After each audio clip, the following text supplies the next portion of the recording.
I I didn't play quite as many games this year as I did last year, but I still played a lot of games.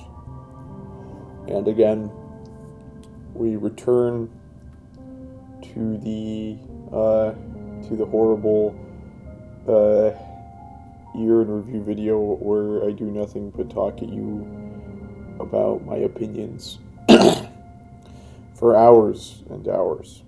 Hopefully not as long this time. Hopefully I'll be more concise, but we'll see what happens. Um, I'm just going to finish the preamble because I'm not that interested in reintroducing a concept that has been introduced what, like 3 times? No, 4 times by this point. Okay, so Demon Tower. So this one's a bit of a weird one to start with. I started playing Night in the Woods at the end of last year. I loved that game, by the way. But it was after I'd already made this video for last year, I think, so I couldn't talk about it because the video already existed. Because I make these a few days before the 31st, if you couldn't tell. But Demon Tower is sort of a game within a game in Night in the Woods. It's like a procedurally generated dungeon crawler. And you may be wondering why I didn't say roguelike. Well, because I think that roguelike sort of has a broader connotation than that now. Whereas a procedurally generated dungeon crawler is more specific, even if that's technically like what Rogue and NetHack were, or so I'm told. I haven't played them yet, but I do have a lot of interest in them. I think that I made a video years ago about how I disliked the idea of like forever games, how I disliked roguelikes. I don't think roguelikes though are inherently the problem there. I do agree with a lot of what I said in that video, but I sort of retract it about roguelikes because I think a lot of roguelikes sort of function like arcade games. And I think that's perfectly fine. My problem is more like when the roguelike is like putting you on a sort of content treadmill, like something like Hades, where you're constantly playing just to get more and more and more and more stuff. I think that's more of an issue to me than like, it puts me in a weird moral position with something like Binding of Isaac, where, like, Binding of Isaac is absolutely kind of both of those things, right? Because your runs are very arcadey in that game. It's sort of like The Legend of Zelda on NES realized as the arcade action game it was kind of always meant to be. But also there's this endless progression that I find pretty important, and I really don't like when games are like that. Demon Tower itself is pretty fun though. There's no real progression. It's a pretty short little dungeon. It's just a game in Night in the Woods that you play on May's computer. Not to be confused with May, my girlfriend, who has appeared on the channel this year. But I spent a lot of time running it, and I thought it was pretty fun. I beat it, and I got the true ending and stuff. Longest Night is also part of Night in the Woods. It was a demo that was released early in its development, and I sort of regret not playing it and the next game, Lost Constellation, before playing Night in the Woods because of that chronological progression, but it is what it is. I don't know if I would have played Night in the Woods if I played this first, because it's very insubstantial. I think I would have given it a shot anyway, because I just sort of tend to do that, but Longest Night is quite insubstantial. Sorry, that was me burping. It's like, it's just sort of like a little slice of the type of characters that might be in Night in the Woods, and that's perfectly fine. I don't think it's bad or anything. It's very obviously meant to be like something to show to people, to be like, here's my idea, here are the characters and stuff. The way they contextualize it in the actual game is that it's a dream that May had. She brings it up at one point, which I think is funny. I think that's a fun little way to tie that in. Lost Constellation, on the other hand, is much more substantial and really functions especially as its own game compared to Longest Night, because it's like it's a completely different context. It's where you play through one of the fables that May was told as a child, which is always something that's going to compel me. Something I really like about like Eternal Darkness even though I've sort of mixed feelings about that game, is that you play through these vignettes about people in the past, and you read about them, and when you're reading about them, you play as them and you become them, and that's something that has always fascinated me in games, at least as long as I've been working with games. When I was making the Ghostbusters RPG Maker game when I was like 16 or 17, I had a sequence like that where you read a comic book, and in reading the comic book, instead of just getting text, you play out the events of the comic book. And I've always wanted something like that. Like the classic example is like the Nibelheim flashback in Final Fantasy VII, right? Like Cloud is telling this narrative, and as you're telling this narrative, which is later revealed to be false, of course, you play through it as Cloud. And I think that sequence is incredibly cool.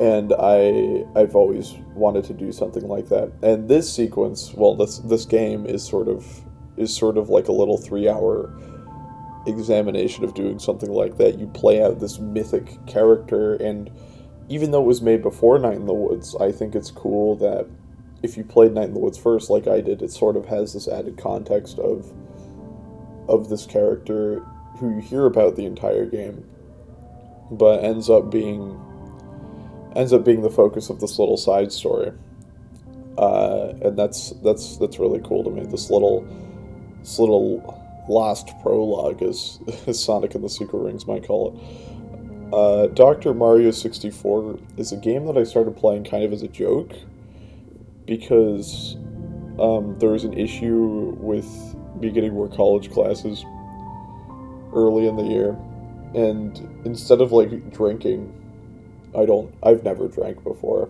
The British call me a teetotaler, but instead of like drinking or getting addicted to drugs or whatever, I thought it'd be funny if I was like, like the image of like a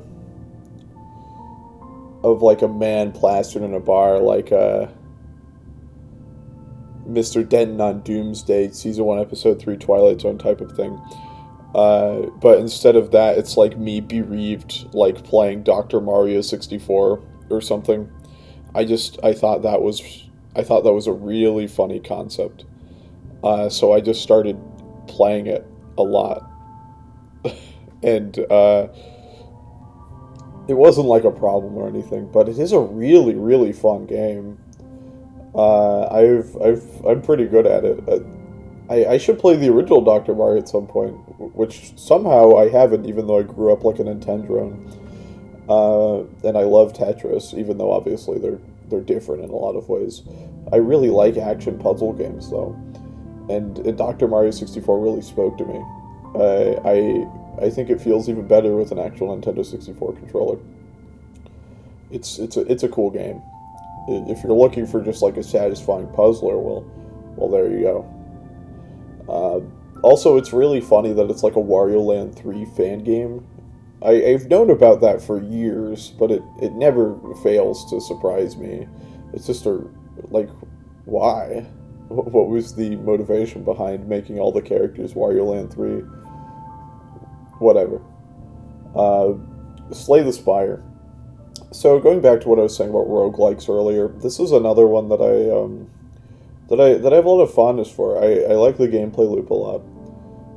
But also, I really detest the act of unlocking things. Why does it have to be this journey to unlock everything in the game? Why can't you just have it all available to you from the start? I get that it's to emulate a sense of progression, but I think that is foolhardy. That's a funny way of putting it, but I do think that that's a bad idea. I disagree with it on its face.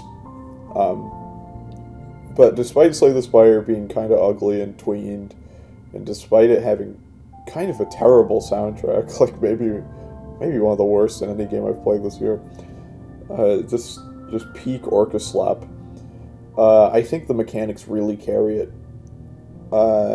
Which of course is true of any good video game, right? But like, it's got a lot of depth to it.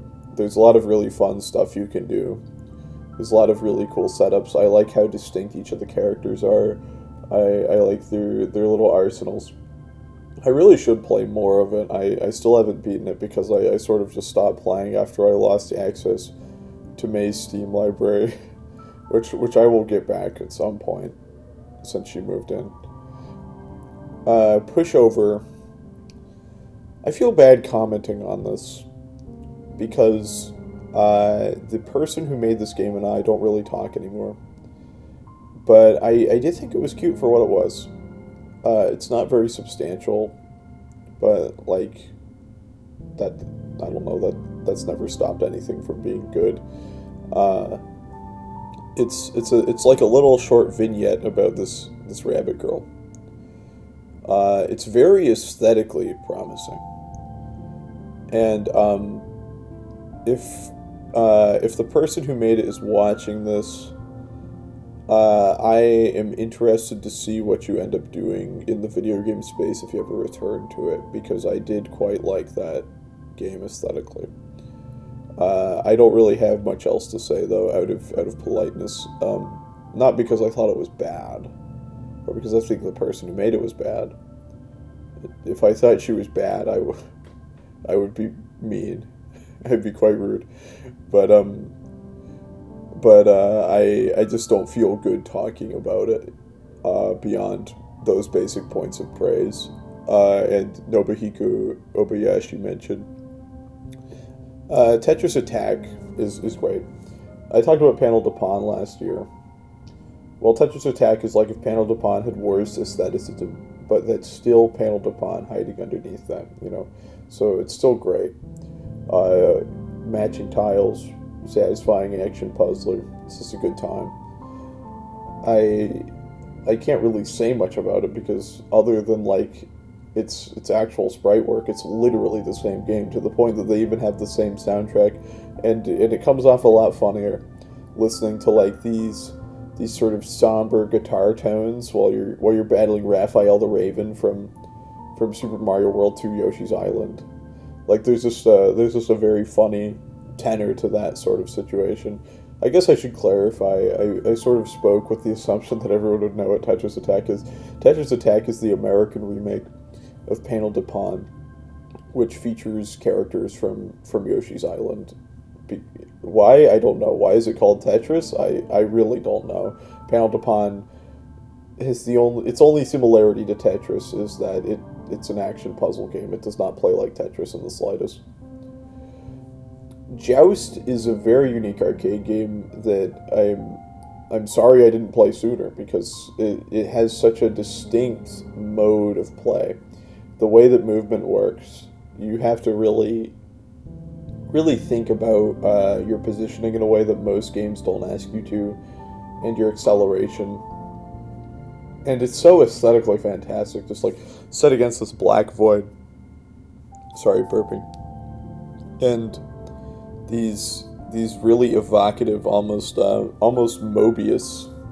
I'm not sure how it's pronounced. I'm pretty sure it's Mobius. I'm recording this completely off the cuff, so I'm not going to go look it up.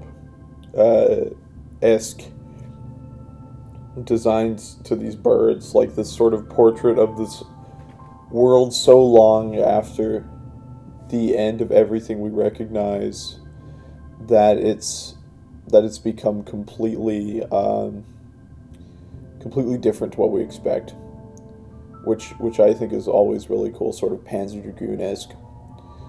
And this is all represented, of course, in this very simple and abstract way, which tends to resonate with me more than these highly detailed dioramas that we find ourselves having in video games these days. But yeah, the basic mechanical framework of Joust is very compelling. I'm told that Balloon Fight draws very heavily on it, but I actually haven't played Balloon Fight, which again is surprising because I'm a Nintendrone. Well, I was a Nintendrone. I'm not one anymore, obviously, but I was when I was a kid. So you'd think I would have played Balloon Fight at some point, but I'll play it eventually. I am curious. I can't imagine it would take that long to check it out. Ghost Trick is a game that I played on my DS. I mean, you kind of have to. I can't imagine the remaster really does the DS mechanics of the game justice in any way. But I really wasn't fond of it. In the same way that I'm not fond of a lot of Shu Takumi's work these days, it's very it's very neat and tidy in a way that didn't compel me. It's a game entirely based on context sensitive actions where you're always manipulating different objects as a ghost in order to solve puzzles. But the puzzles themselves are never really that complicated or compelling, and it's mostly just like a game based around aesthetics. It's what May would describe as coasting on aura. It's it's like most of the puzzles exist for the purpose of you. How do I put this? For the purpose of looking like cool Rube Goldberg machines, which I guess is fine, but it really disappoints me that the people are like, this is the greatest game ever made. Like obviously it's not that popular, but it feels like in the parlance of the people who talk about it, it is treated like this zenith of the medium, and it's really like amusing and strange to me because, first of all, a lot of the ludic elements aren't really in focus, but second of all, like, the actual narrative just isn't that compelling. I mean, it's perfectly fine. It serves as a framework for what the game is doing, but it's just a sort of like neat and tidy mystery with all its loose ends tied up to a ridiculous extent, to the point where it's like, hey, you know that ghost lamp in the first level? Well, that was actually a time-traveling version of this dead dog. What?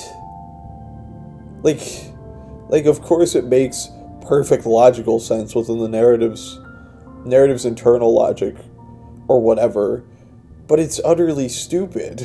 Like, I didn't need to know who the tutorial lamp was. It wasn't a pressing question on my mind, being like, wow, I wonder who that lamp was. And certainly not, it's a time-traveling alternate dimension version of this dog that's been a character throughout the game. This incredibly annoying dog, might I add, but that's besides the point. And there's just a lot of, like, it's a very Shu Takumi game. I love Apollo Justice, and I like a lot of Justice for All, but, like, Shu Takumi games, like at least the ones I've played, I've only played as Ace Attorneys, and I haven't even played the period piece ones, are very focused on this idea of, like, having this tidy mystery narrative, to the point that it's hard for them to suggest anything outside of themselves. And that is what Ghost Trick feels like the ultimate example of to me. It's so trapped within its own sense of mystery that it's like it's hard for it to even begin to imagine anything outside of its core conceit and its ideas. They don't really imply anything about the world, or about, like, any philosophical viewpoint or anything, which obviously, like, not every narrative needs to, but the reason I react this way to the game is because it is frequently lauded as, like, the best written thing ever. When it's just, like, it's like a decent pulp paperback. Well, maybe not even a pulp paperback. Like a paperback novel you get at the store. I feel like a pulp paperback would imply there's sex in Ghost Trick, which would be pretty funny. There's also some, like, there's, like, this weird subplot that doesn't really get tied up with these people from this foreign country that are all blue. And it's, like, a really bizarre part of the game. Which May and I refer to as the glorious nation of Bluistan.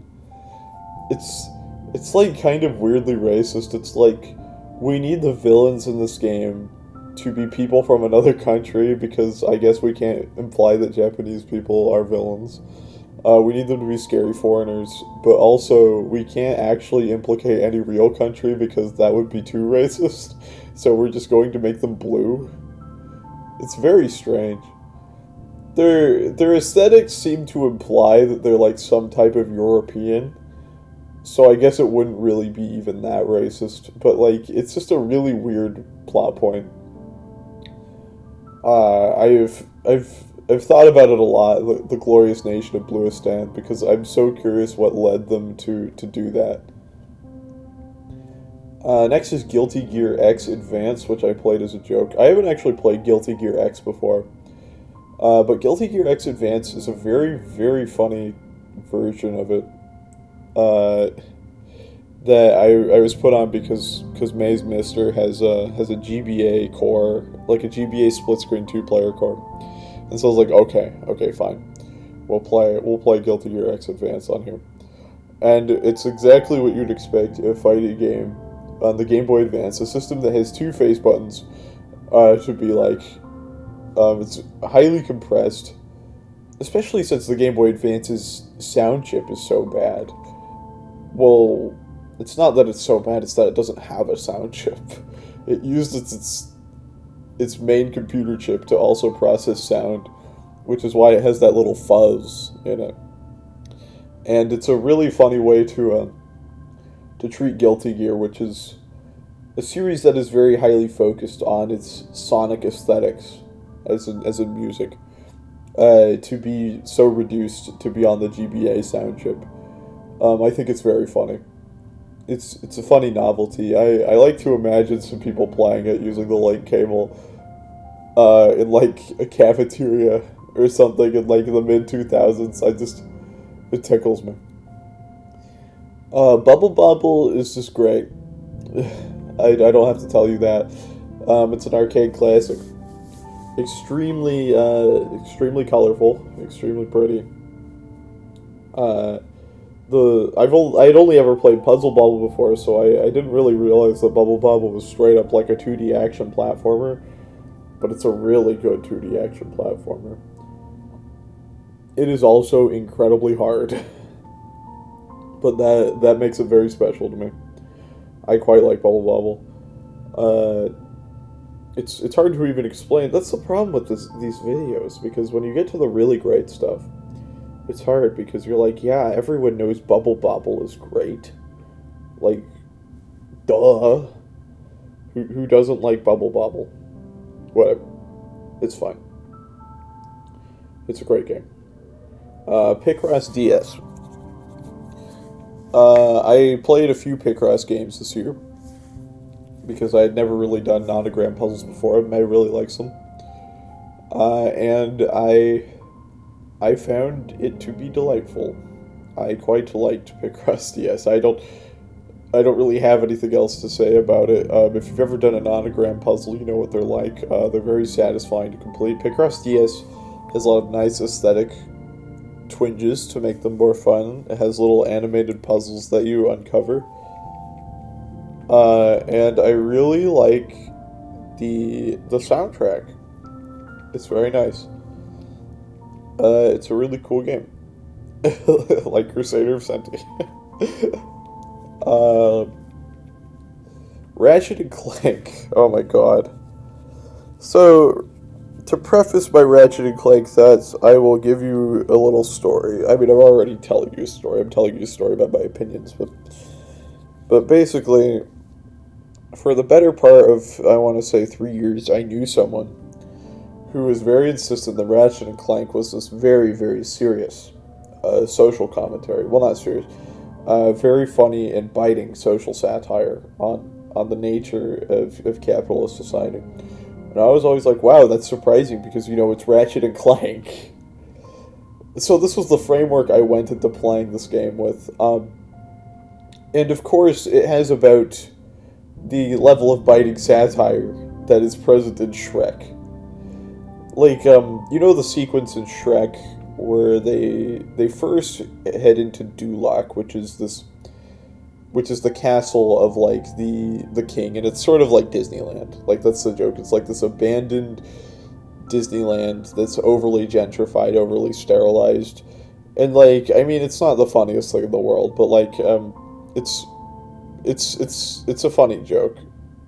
in general, I think Shrek could have done more to further its ideas than it does. I think the coolest thing about that movie is the way that it uses it uses contemporary music instead of like a traditional musical score. But obviously that's sort of been lost to time with how animated movies are made now. But that's besides the point. This isn't a video about Shrek. I do have a lot of thoughts about Shrek, though. I don't think it's as great as everyone says, or well, not everyone, as many people seem to think it is.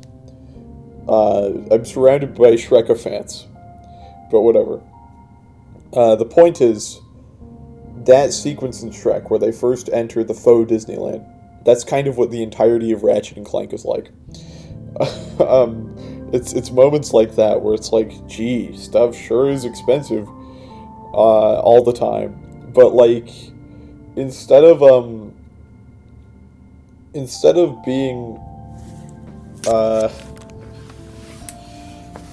readjusting because of my arthritic joints.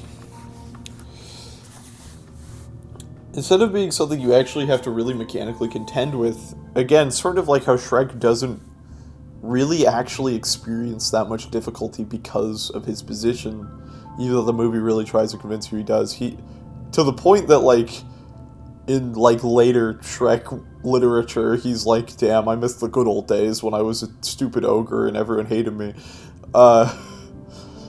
Like, in Ratchet and Clank, you don't really actually experience that much difficulty getting money. It's everywhere. You just have to smash crates like it's a Lego game and shit falls out and you get a bunch of it. And it's like, why did we even make this game surrounding stuff where it's like, oh, you'll have to buy this if you want to keep going. Okay, I have like a bunch of money. It's not a problem for me to buy that. Like, whatever. People are always gouging you, but you can stand to be gouged, so it's not like the actual issue is being, like, poked fun at. It's just like, isn't it funny that things cost money? The problem with things costing money isn't like that they cost money inherently. The problem with things costing money is that them costing money has other implications, right? Like, the rest of the game itself is, like, fine. I mean, it's basically just like a DreamWorks movie as a video game. I mean, that's why I made that Shrek comparison that was sort of lengthy. Because, like, it's just a lot of, like, irreverent jokes that aren't particularly funny. And like, very, like, unremarkable action platformer stuff. The only time I felt like the game was doing anything really special is if you search for all the golden belts in the levels. Because there are some of those that are hidden in some really distinct and unique ways. There's a golden bolt in this late game level that's like this planet filled with lava, where you have to jump into a hole that looks like it's part of the skybox, but it actually has this whole hidden room beneath the lava. And I thought that was so cool. And I was like, man, I wish this game was framed around this instead of everything else. Which is not something I feel commonly about games. But of course, as we'll get into later with Going Commando, the second Ratchet and Clank game. Sorry, I don't mean not wearing underwear, although they did. I will be I lost my train of thought. They don't really go in that direction. They didn't really agree with my perspective of what Ratchet and Clank was best at, I suppose. Okay, Fight Mansion. I don't really know how to explain this one adequately. I'm gonna try anyway. Fight Mansion is a Homestuck fan game made in RPG Maker where you fight things. Like, it's you just fight a bunch of stuff in the Felt Mansion in RPG battles. It's a companion piece to the Homestuck fan game Felt Mansion RPG Maker, which I actually haven't played. I played Fight Mansion because I was talking to people about Felt Mansion. I was looking at the website and I was like, what is Fight Mansion? And I thought it was very funny. But but I honestly hardly remember even playing it. I don't think I remembered what it was until I saw it on my little list here. Like, oh my god, that sort of stiltedly written Homestuck fan game. Wow, I really thought of everything. But yeah, it's mostly just funny. Manhunt. Manhunt was the first Arcadian Everlasting official, also known as the Vrisk game club game of the year. I didn't end up playing that much of it. I played a few levels because I thought it was so goddamn boring. Uh, I don't. I mean, I guess I was gonna say I don't get the appeal, but like it's not a super popular game. I mean, whatever.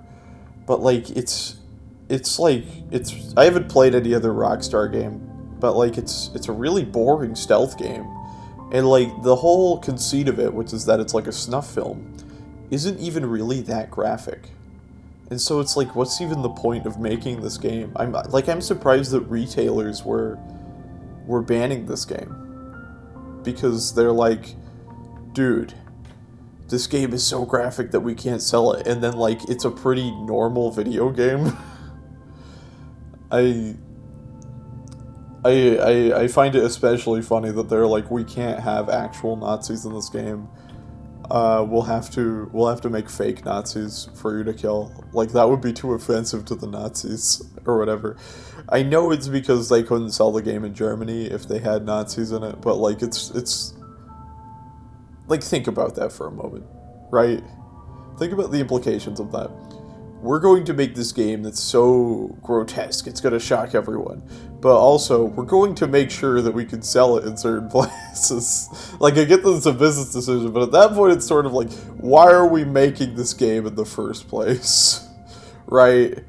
Like, we're sort of betraying our own premise here.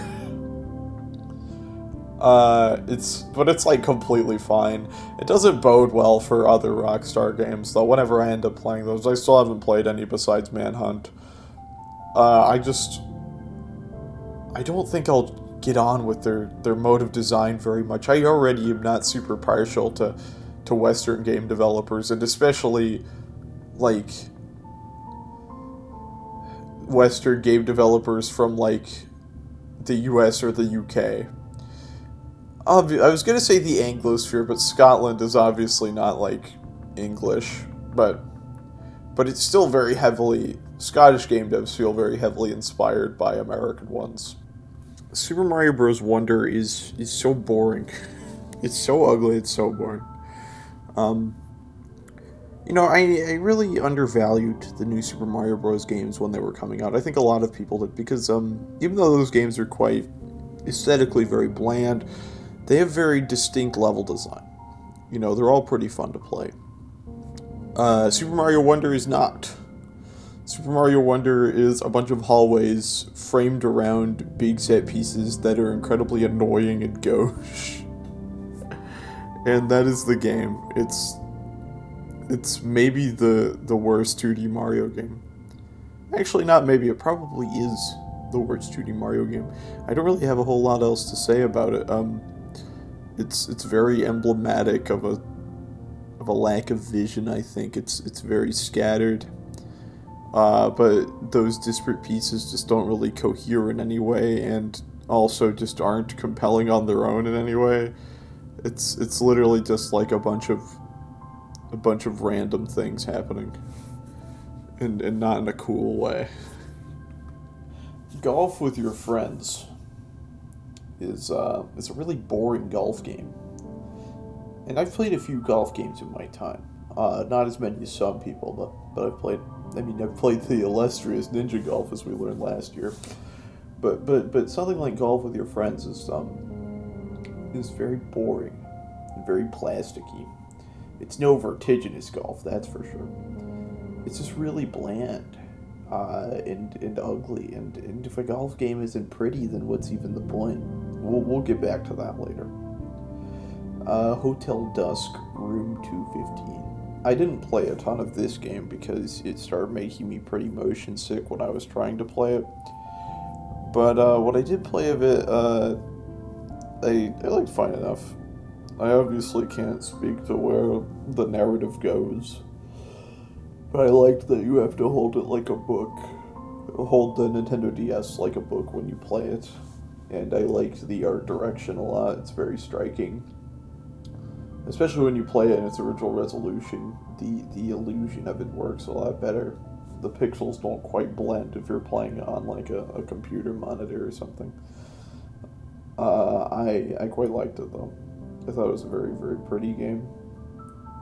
And I think it's cool that there are adventure games like that still being made. Well, okay, never mind. I forgot this game is like 15 years old. To me, that's where games kind of ended as a medium, so it's easy for me to forget that there's stuff after that. But I'm glad that kind of adventure game could exist at some point in time on the DS.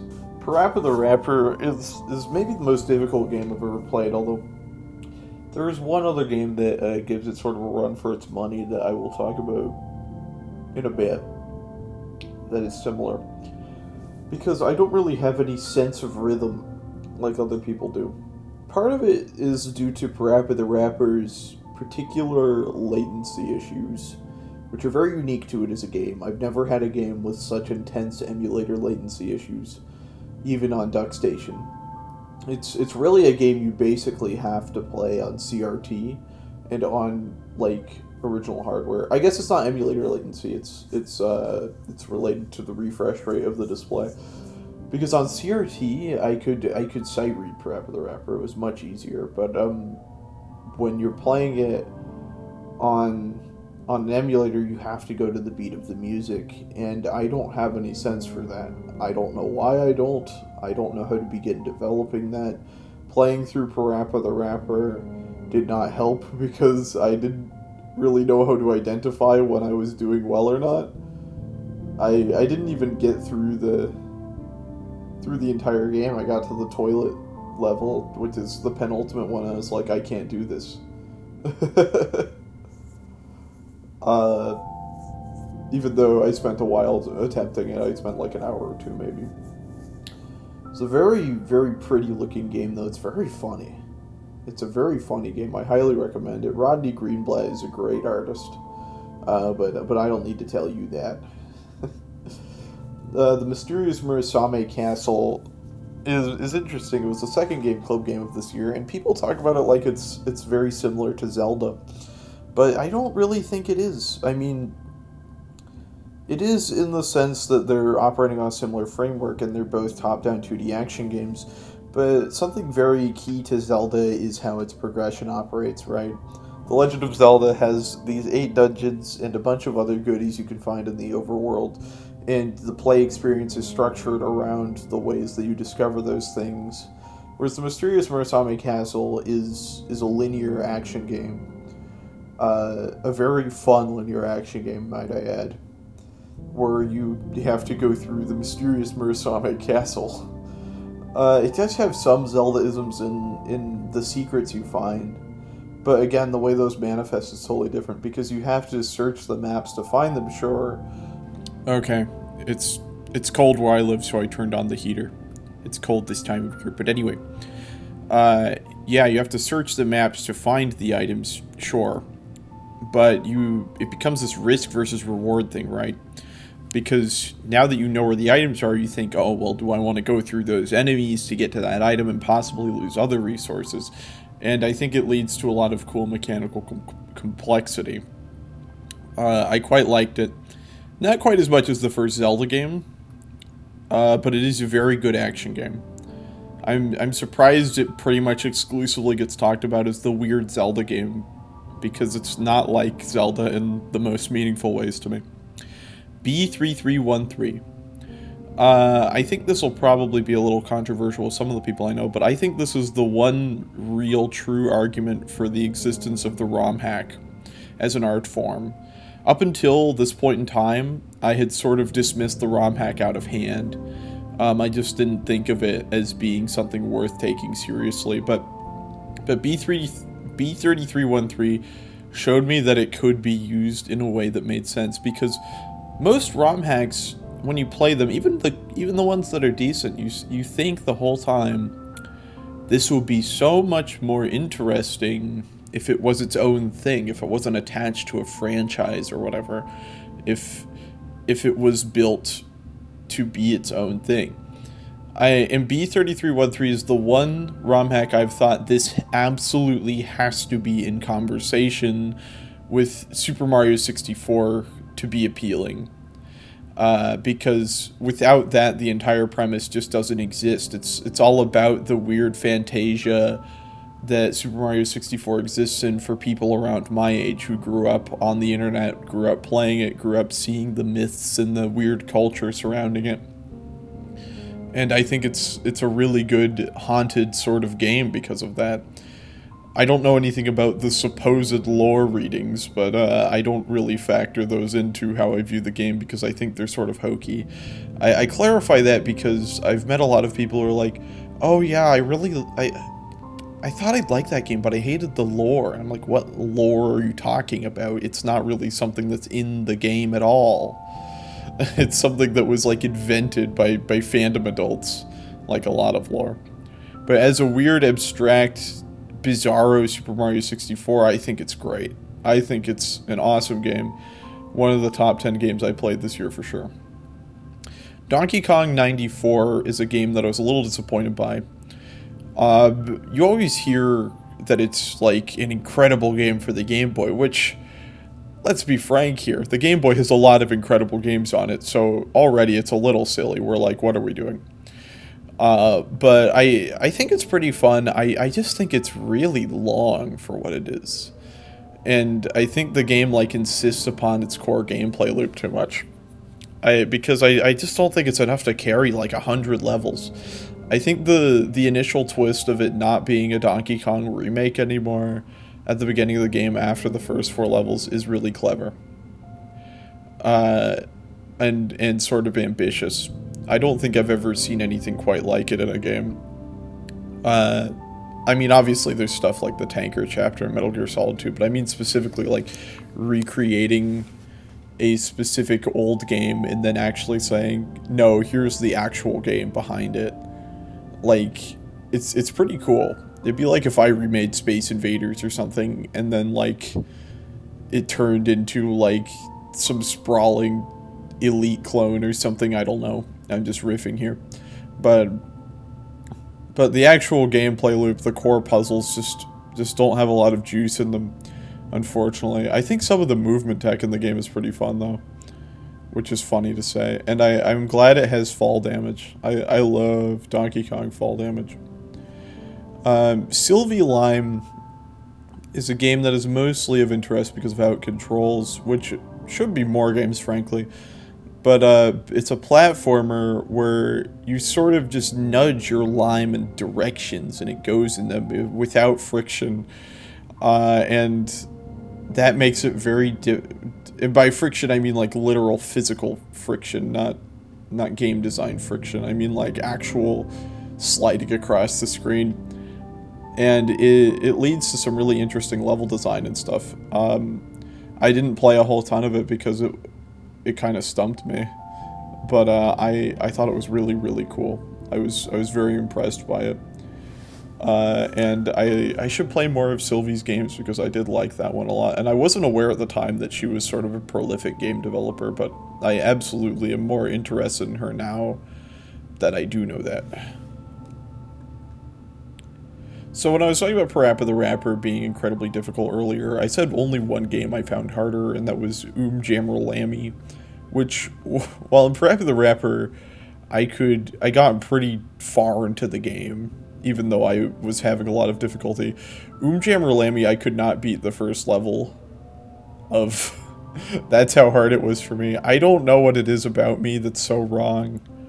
I just can't interface with rhythm in the way that other people seem to be able to. I just don't know why that part of me is broken in the way that it is. But it is what it is. I'll probably overcome it eventually. I'm always overcoming these things. Jabberlammy, second verse, same the first. I like that there's girls in it. I like that the band is named Milk Can. I think that's very cute. But it's like, yeah, I thought Parappa was aesthetically inspired and cute. I think Jabberlammy is aesthetically inspired and cute. Actually, here's a tangent I didn't think about before. It's crazy that Parappa sort of invented the modern idea of the contemporary idea of the rhythm game. Like, I never thought about it before because a rhythm game is such like an intuitive idea for a game, but before Parappa the Rapper, they just didn't exist. And it's just insane to me because Parappa the Rapper feels like an idiosyncratic take on an already established rhythm game formula, but no, it is the original. And you had similar games before it, but rhythm games just weren't like a genre before 1996, and that's just like so crazy to me because it's just such an intuitive premise for play. Moon Remix RPG Adventure is another one of my top 10 games I played this year. And it is in my top 5 games of all time as of this recording. Now, whether or not that stays the same remains to be seen, because my top 5 can change drastically. But it's really hard to say, at least in short, what makes Moon so special, especially when so much ink has been spilled on it. It uses mixed media presentation in a really compelling way, and it has an amazing soundtrack. It has incredible writing. You know, I dog on Tim Rogers sometimes, but his English translation for Moon is really quite special. It's just really great. The way it interweaves the schedules of all these people and the resource management element of having to continually try to figure out, okay, what am I going to do today? How am I going to do it? The fact that sort of falls by the wayside the further you get into the game is something I'm not as huge on, but that's fine. It's great, and of course, like all the great video games, it tells you to go outside at the end, in perhaps the most literal way possible, and I find that very cool. Also, the whole frame narrative of it being a fictional RPG that you get sucked inside of as this argument about escapism is just a really cool framing device. Again, it's hard to talk about Moon at length without really just saying what everyone's already said about it.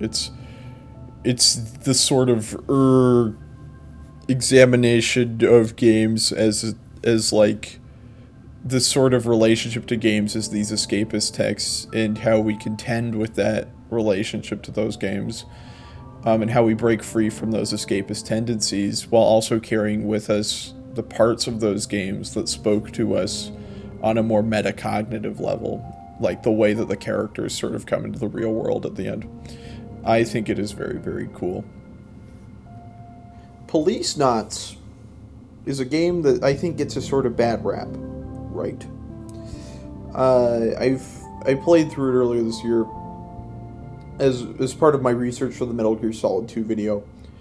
Unfortunately, I couldn't play the original version of the game. I had to play the PS1 remake because I still haven't learned enough Japanese to be able to parse the original. The PS1 remake, by the way, is like, I think it looks worse than the original, but I still think it looks fine. I'm not entirely sure all that changed.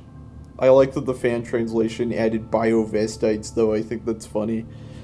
But it's sort of just like a police procedural in space with some cool presentational elements. It's not the most interesting work in Kojima's catalog, certainly. I do think it informs Metal Gear Solid 2 in some interesting ways, which I talk about in that video a bit. Like with all the artificial blood and stuff going on. The artificial blood is such an underspoken part of Metal Gear Solid 2, but that's besides the point.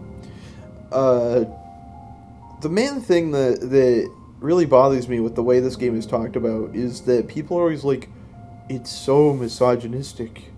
I don't know how you could like that game. And like, yes, it is misogynistic, but I'm a pervert, okay? Like, I don't know what you want me to tell you. Like, like, yeah, it's a game that has lots of hot ladies, and it's sort of not the most respectful of them, but like, I don't know, I feel like there should be room for stuff like that to exist at all. You know, like I don't, and I feel like the ridiculous absurdity of it is like the most memorable thing about that game. The lengths to which this game commits to this part of itself, for being what is otherwise a pretty normal like police drama set in this sort of Gundam background. But people get really mad about it. A lot of the time, I have to wonder though, like people talk about Kojima games, like they don't know he's a pervert or something. They're like, why would he do this? And it's like, dude, he's just a pervert. Like, they're not real. They're not real things. They're video games. It doesn't help that he sort of obfuscates it, though. He comes up with really stupid excuses, and it's like, I would have a lot more respect for him if he was just open about being a pervert instead of being like, well, you'll be ashamed when she learns that she has to wear a swimsuit because she breathes through her skin. It's like, come on, man. Be serious. Like, please be serious. Dark Souls 2, Crown of the Sunken King. So I started Dark Souls 2 last year. I didn't finish it. I still haven't finished all the DLCs, but I did finish it this year. Loved it. Great game. Wrote a lot about it, never published it, probably never will. That's a whole other story. Dark Souls 2, Crown of the Sunken King is probably the worst part of Dark Souls 2 is a collective pantheon to me, so far at least. I guess I haven't played the Ivory King yet, so I don't know, but Sunken King's dungeon and conceit is just so boring. It's so wet and boring, and it's like, who cares, man? I barely remember it. I don't even remember the boss very well. It's just like a big ass dragon, right? Crown of the Old Iron King I like much better. It feels much more like a dungeon crawl. I didn't finish it, but I really liked the way that the dungeon sort of unfolded in front of you, which I think is very cool. It'll be hard to say, though, what I think about it once I'm done with it, though. I'll have to see. I need to go back and finish it. I just haven't played in a long time because I've been busy with a lot of other stuff, and I was playing it with some friends, but Dark Souls 2, great. End of story. Zone of the Enders is a great example of something that I've started to notice lately, sort of started in the 6th generation of video games, where you have these games that are very aesthetically cool, but they don't like have a lot of actual substance to how they play. They don't have a lot of mechanical depth. Zone of the Enders is like, it has 3 enemy types, and you basically just do the same combos over and over, but it's very pretty, and has some very well-directed cutscenes, and even though the plot is kind of by the numbers, it's effective enough. And I feel like a lot of games going forward became more and more like that since 6th gen. And I hate to blame it on Ocarina of Time, but I'm going to blame it on Ocarina of Time because that game is a great example of a game that is atmospherically incredible, but sort of like doesn't utilize its play element at all, really. At least not to any super meaningful way other than to immerse you in that atmospheric space. And I think that really set the trend for how games would use those elements going forward. Zone of the Enders itself is, like, unremarkable. I played it as research for the Metal Gear Solid 2 video, and I was like, this is completely fine. But I do think it really speaks to how boring it is that I had to go on a tangent right there. Winback was more interesting. I also played that for the Metal Gear Solid 2 video. That's a very early example of a third-person shooter, at least. It's probably the oldest one that I've ever played. I'm sure there's older ones, but I was sort of I found it remarkable, the way that it played, and the way that it felt was very nice. and the way that the laser sight was sort of lifted from that game, and that became sort of the blueprint for like Metal Gear Solid 2 and later Resident Evil 4 is kind of crazy. My one gripe with Winback is that the stealth elements don't really amount to a whole lot because you can sort of just plow through enemies, and so the sort of dynamic is completely lost, which is a real shame. You could definitely see how Metal Gear Solid 2 took from it and improved on that.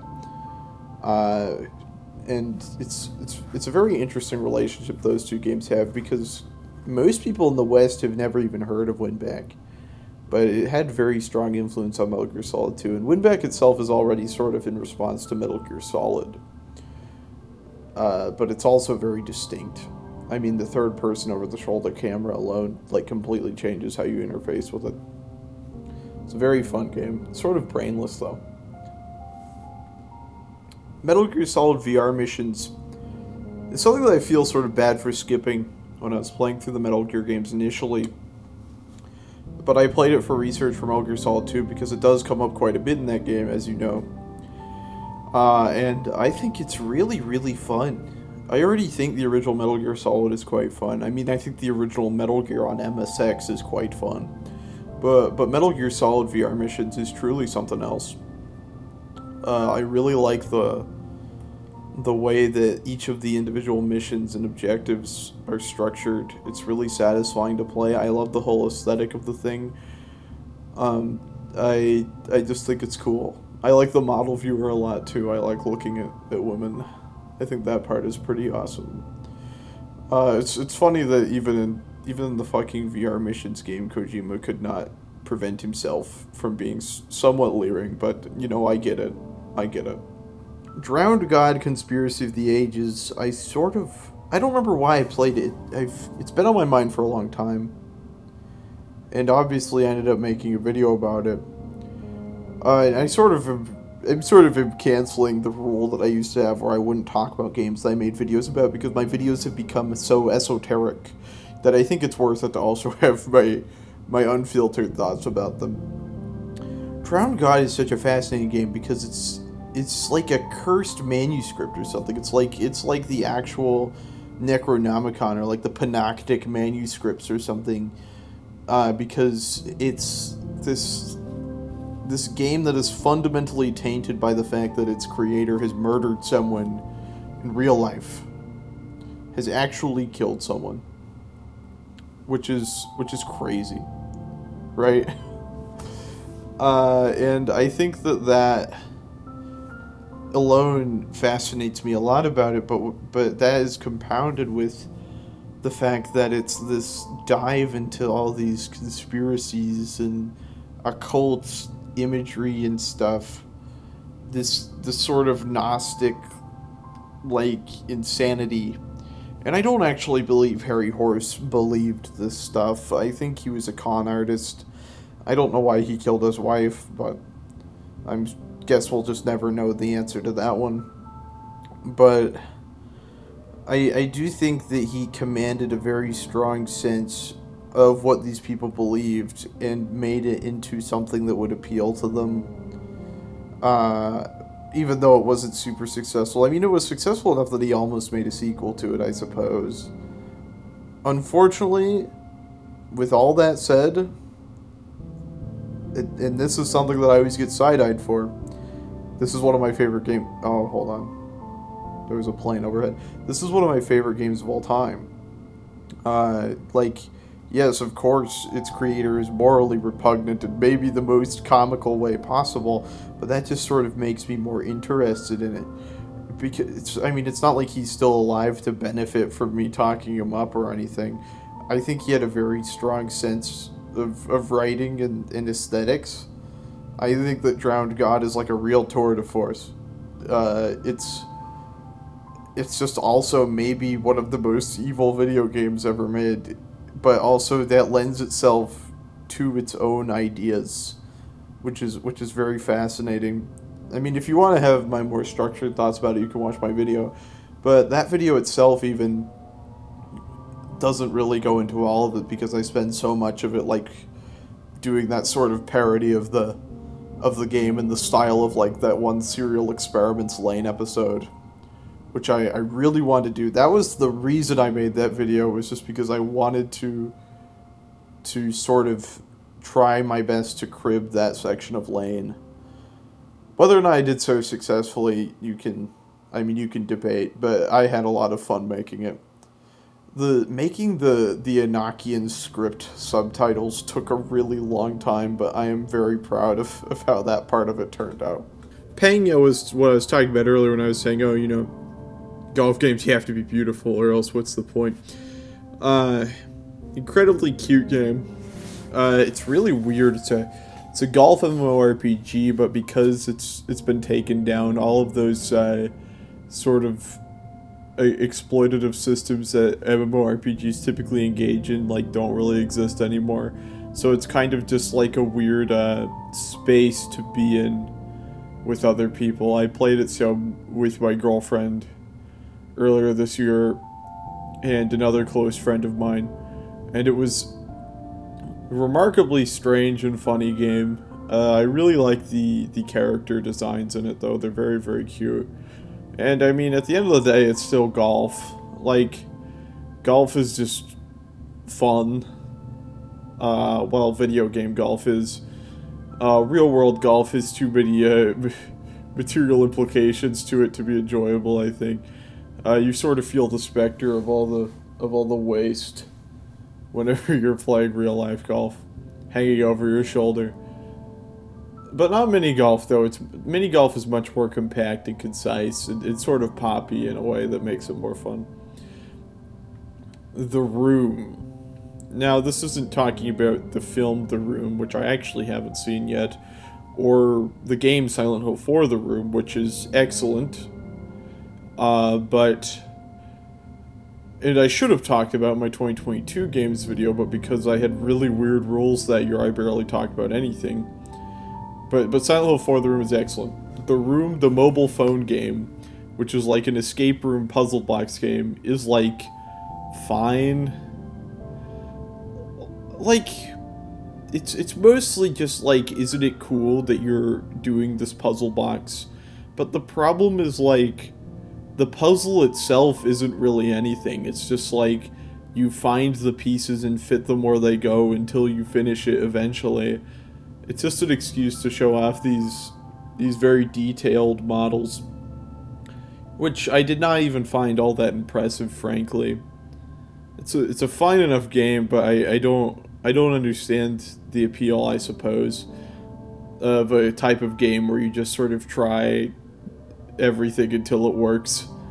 It's not like there's really any internal logic to it, or anything super evocative about the way it's presented. It's just a series of locked puzzle boxes.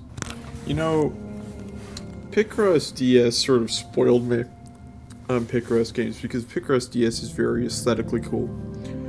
The same cannot be said for My Nintendo Picross, The Legend of Zelda Twilight Princess, which is a very lengthy title. And it's so much more bare bones than Picross DS is. And also it's incredibly simple, to the point of almost feeling insulting, whereas Picross DS is a lot more difficult in a way that makes it a lot more fun, to the point that I didn't even finish Picross DS. I played hours and hours of it, but I never got to the end because of how challenging it can be. My Nintendo Picross, Legend of Zelda Twilight Princess, though, maybe I should just call it Twilight Princess Picross, does have something funny about it, and that's that Midna is tutorializing you on how to play Picross, and it's gee, thanks, Midna. Thank you for appearing on the screen like some sort of decal with a speech bubble, explaining this to me.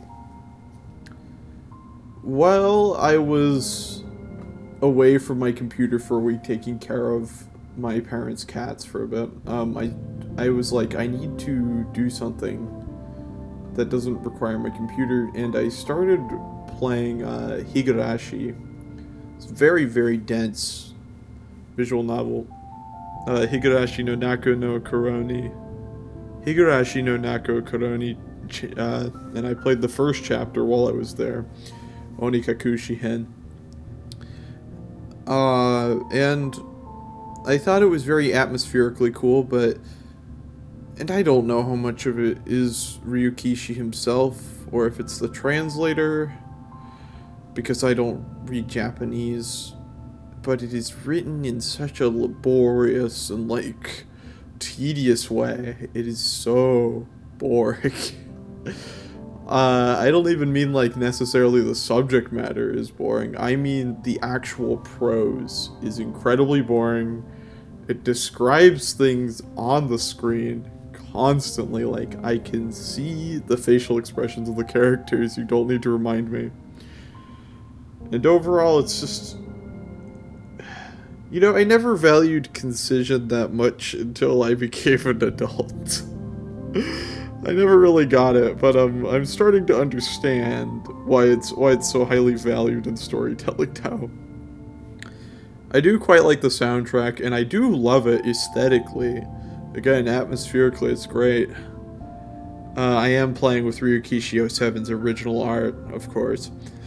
I don't really like any of the redone art, but it's just so boring. I need to continue on with it at some point. I'll talk about it more later, but I did also play the second chapter, and I have some more thoughts about that. But there's a few games before them.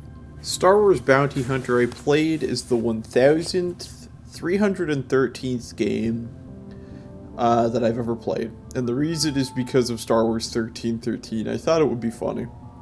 It wasn't that funny, but the game itself is fine. It's really weird. It feels like a game you'd see playing on a TV in a movie or something. It feels so devoid of anything of note.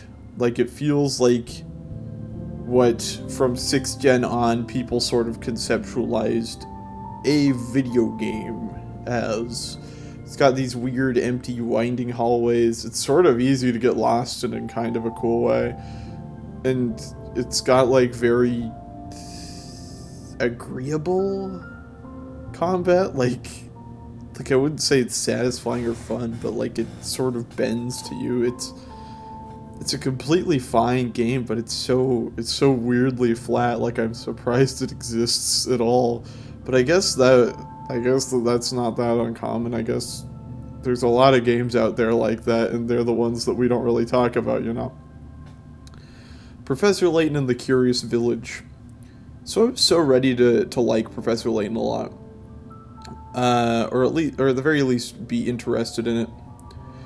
I used to like Ace Attorney a lot when I was younger, and one of the only Ace Attorney games I never played was Professor Layton versus Ace Attorney because, well, I was interested in it, in playing Layton first to get the context.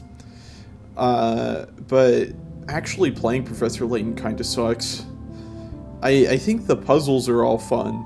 There's a lot of really fun logic puzzles in these games. The problem is that the framing device is such a slog. The way that the puzzles are all framed in, like, this really overwrought, like, little scenario that's so insubstantial but yet takes up so much time. It's like, why didn't you just make a game that was a book of puzzles with some, like, cute drawings in it or something? Why did you have to make it this, like, weirdly contrived, like, oh, this is a puzzle village full of robots who give you puzzles compulsively? Like, you could have just done away with the entire premise entirely and just made a puzzle game. It wouldn't have been that difficult, but whatever. I haven't played any of the later games, but I know that they get, like, even more, like, melodramatic and self-indulgent in their storytelling. And I have to wonder what the dev team at Level 5 was doing, or what their interests were in, because it's really bizarre. It's like they wanted to have their own Ace Attorney, but didn't quite know how to go about it. Revenge of the Apes is a very funny game. It's technically the first Planet of the Apes licensed game ever made, but it was never released. Well, it was released in 2003, but it was made in the early 1980s for the Atari 2600, which, as we all know, is a console I love very dearly. But Revenge of the Apes itself, not aided by the fact that it does not have a manual, is kind of difficult to actually parse. Assumedly you play as a human trying to escape the Planet of the Apes, but it's difficult to tell what anything is representative of. Assumedly if it had been released, it would have been released with a manual, and that'd be pretty helpful in deciphering it. But as it stands, it's kind of a difficult sell. And it interested me particularly because I am a very, very big fan of the 1970s Planet of the Apes films. The original 5. Maybe the greatest stretch of 5 films ever. Which is a bit of a hyperbolic statement, but I do think all 5 of them end up being in conversation with each other in really surprising and compelling ways. That is, in ways that are very rare for like a series like that to be. They're very experimental and strange films. Definitely worth watching all 5. Tenya Wanya Teens is Keita Takahashi's art installation arcade game that I was able to play at the Museum of Pop Culture in Seattle when I visited it earlier this year. I quite like it. It conveys the confusion of teenage life in a very compelling and fun way. Having you stumble around on this huge controller with a bunch of buttons, and what the buttons do change depending on the context, and they're completely randomized, so you're always just trying to figure out how to keep moving forward. It's a great game. It's great stuff. I'd love to say, oh yeah, you should totally play this, but you can pretty much only play it at specific installations because it requires that setup to play it. It just can't really be played in any other way. It's hard to conceptualize it being even the same thing. It's also really fun because it's multiplayer too.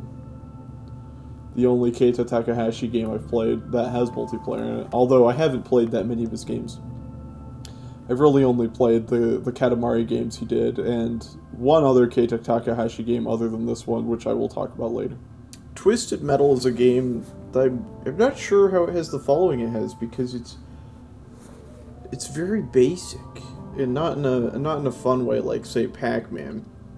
It's just sort of driving around and engaging in sort of gauche vehicular combat. I mean, it's fun enough. It's fine, but I was a bit disappointed. I thought it'd go a little further with the concept. Worms Armageddon, on the other hand, did not disappoint. The level of destruction and mayhem in Worms Armageddon was truly unbelievable to me. I have not played the original Worms yet, but my girlfriend and a very close friend of mine were over once, and we decided to just play Worms Armageddon together in like a party environment.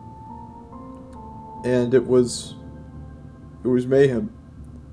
It was catastrophic. I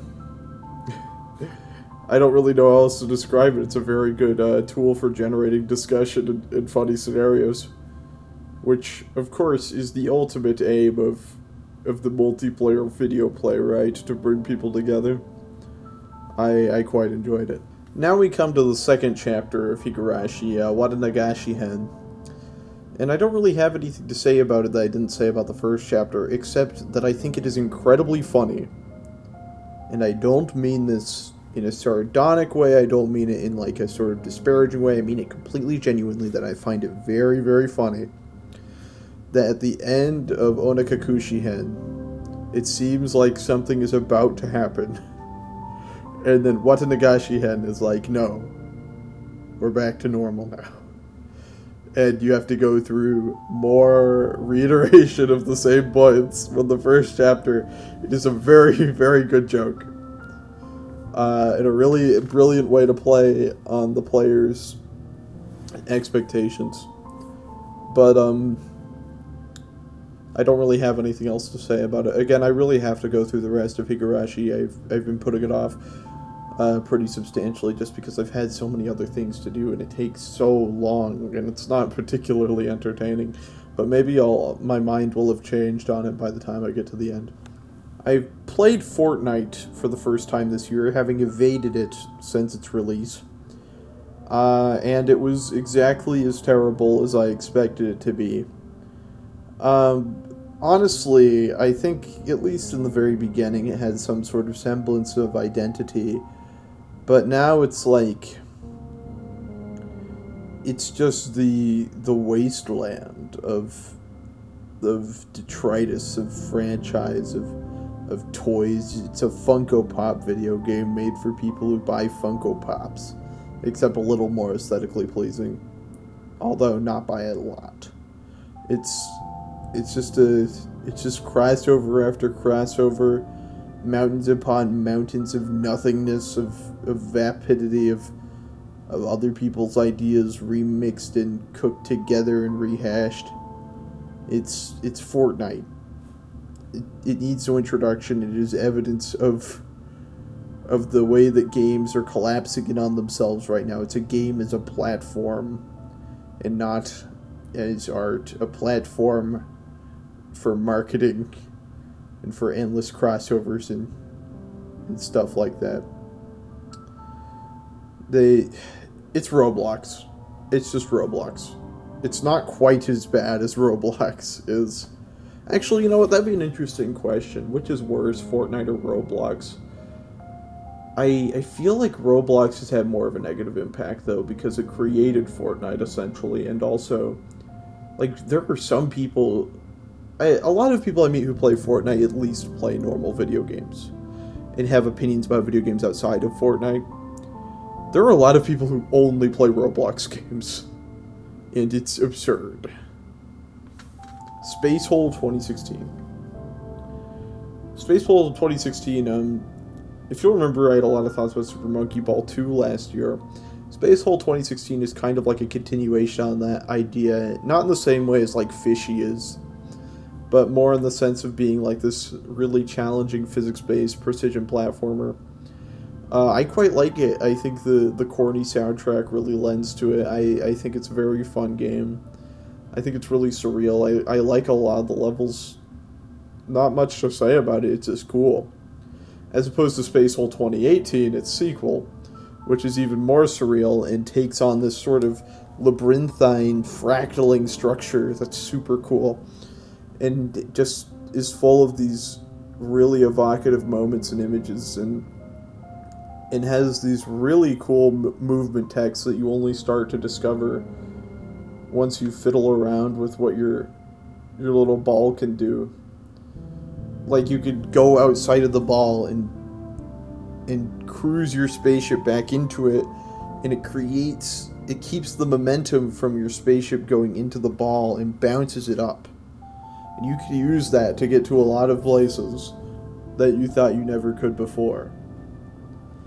May said something about it when she said you could always fly, you just didn't realize it, and I feel like that is sort of emblematic of it. It's sort of like the end point of the type of design of, like, in Super Metroid, except I like Spacehole a lot more than Super Metroid. It's a super cool game. It's not very long at all. I highly recommend anyone play it if they have a computer. N is a Flash game that I played some levels of at the behest of a friend of mine who I mentioned in the last year in review video, and also did the thumbnail for that video. The remarkable Sludge, who's an artist that I will always deeply respect and value. I see them as one of my greatest contemporaries. They told me to play this game, and I really liked it. I thought it was very fun. Didn't have a whole lot to say about it, but I thought it was pretty cool. It was a cool game. Level-based 2D action platformer with some difficult sections and cool stuff all around. I should go back and finish it sometime. Gregory Horror Show is the next Game Club game that we played. And I think it's a very strong game. It has a lot of what I liked about Moon in it, except sort of combines it with a survival horror framework. It's to the point that I frequently forget that Gregory Horror Show is a licensed game. Not because it's too good or whatever, I don't mean in that sense. There are plenty of great licensed games, even though I don't have that much interest in them. It's more that Gregory Horror Show is so intrinsically entwined with its unique systems of play that it's very difficult for me to imagine that it started life as anything other than a video game. This weird survival horror game where characters have little NPC schedules that you have to follow, but you also have to avoid them because they're dangerous to you.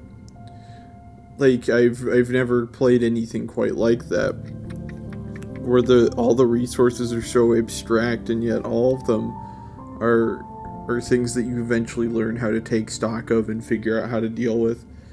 The cutscene direction and the writing and voice acting is great, though, so I can easily imagine how it was successful as a cartoon. It's just also surprising to me that it was, again, anything other than a video game at any point in time. It also kind of just looks like a PS2 game, like it's a TV show, so, you know.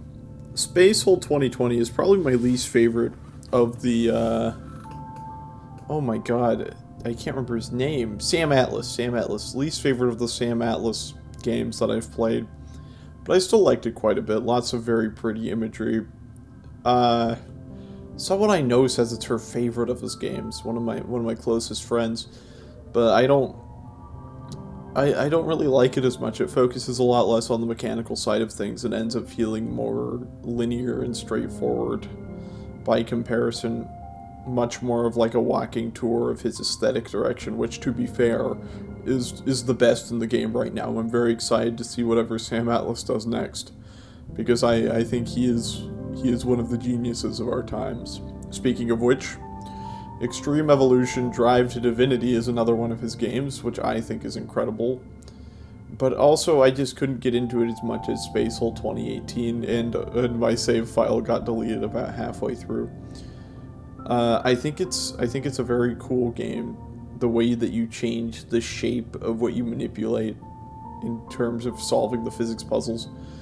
And some of them are just really funny, like the chair, but still have have use cases that you don't initially realize. I think that is very cool.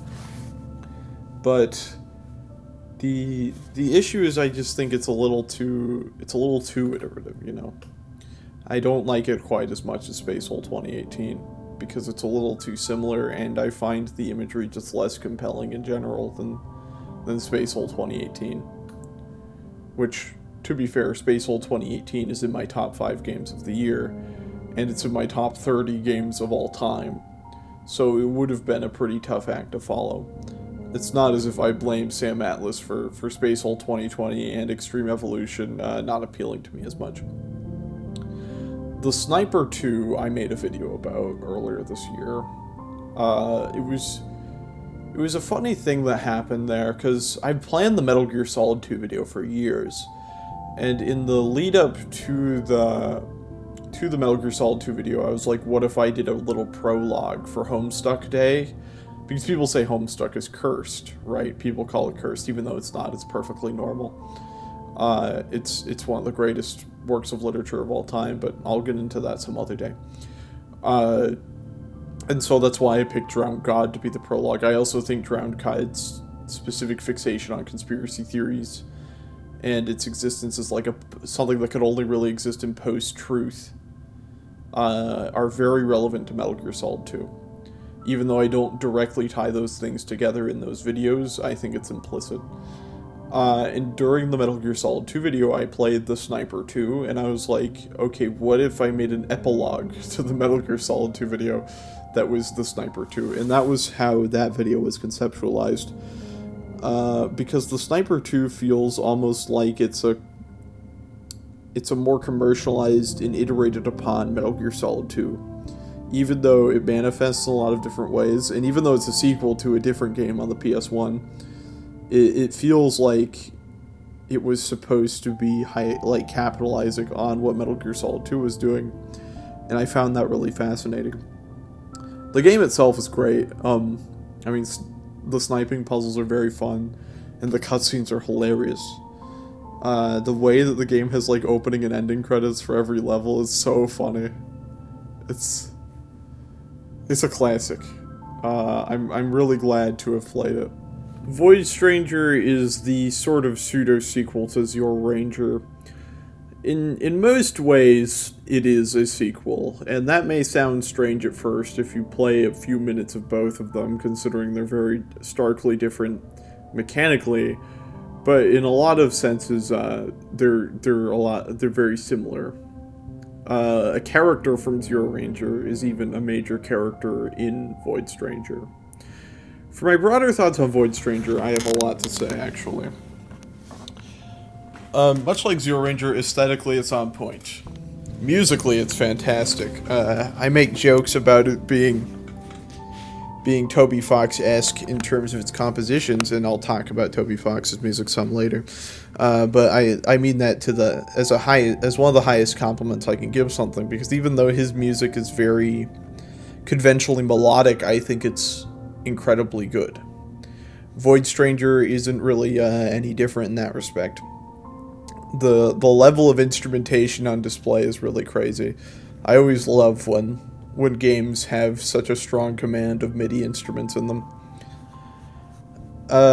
It's a Sokoban game, so it's a puzzle game about moving boxes around, essentially. But in this case, the boxes are parts of the floor that you manipulate in order to get to different parts. And I think that this is largely fine. But the irony of it is that it's sort of also not really interested in being a Sokoban game. Much of the game can be completely skipped. And in fact, you have to sort of find the tools to do that in order to see the true ending of the game. That being said, the final stretch before the true ending is one of the coolest parts in the entire game.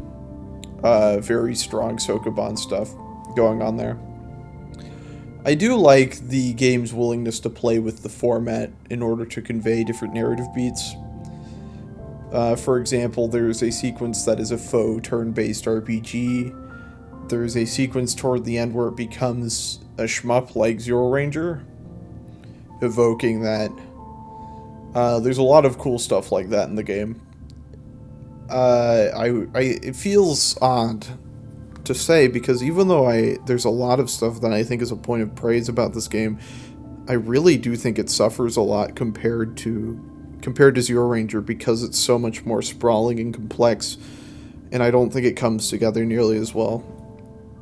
The dialogue writing in Zero Ranger, which I found largely charming, is, while not particularly offensive or annoying in Void Stranger, much less charming because there's so much more of it, and because the game seems really concerned with you finding the plot more compelling this time, which it's not particularly, at least not to me. I know a few people who are really, really invested in Void Stranger. I also just generally think a lot of the Void Stranger's strongest elements are its mysteries. But as you go through the game, you unveil the answers to them, and they become a lot less mysterious by the end. People say the game's plot is confusing, or that you need a wiki or whatever, but it's pretty straightforward stuff, which disappointed me. I was expecting something a little more surprising or shocking or challenging, but I mean, I guess maybe my standards were too high or something, because it's not a bad game at all. It's perfectly fine. There's a lot of great stuff about it, but I really liked that initial sense of sort of descending into Inferno, like in Yo Commedia. But that sort of disappears the more you play it. But it's a good time.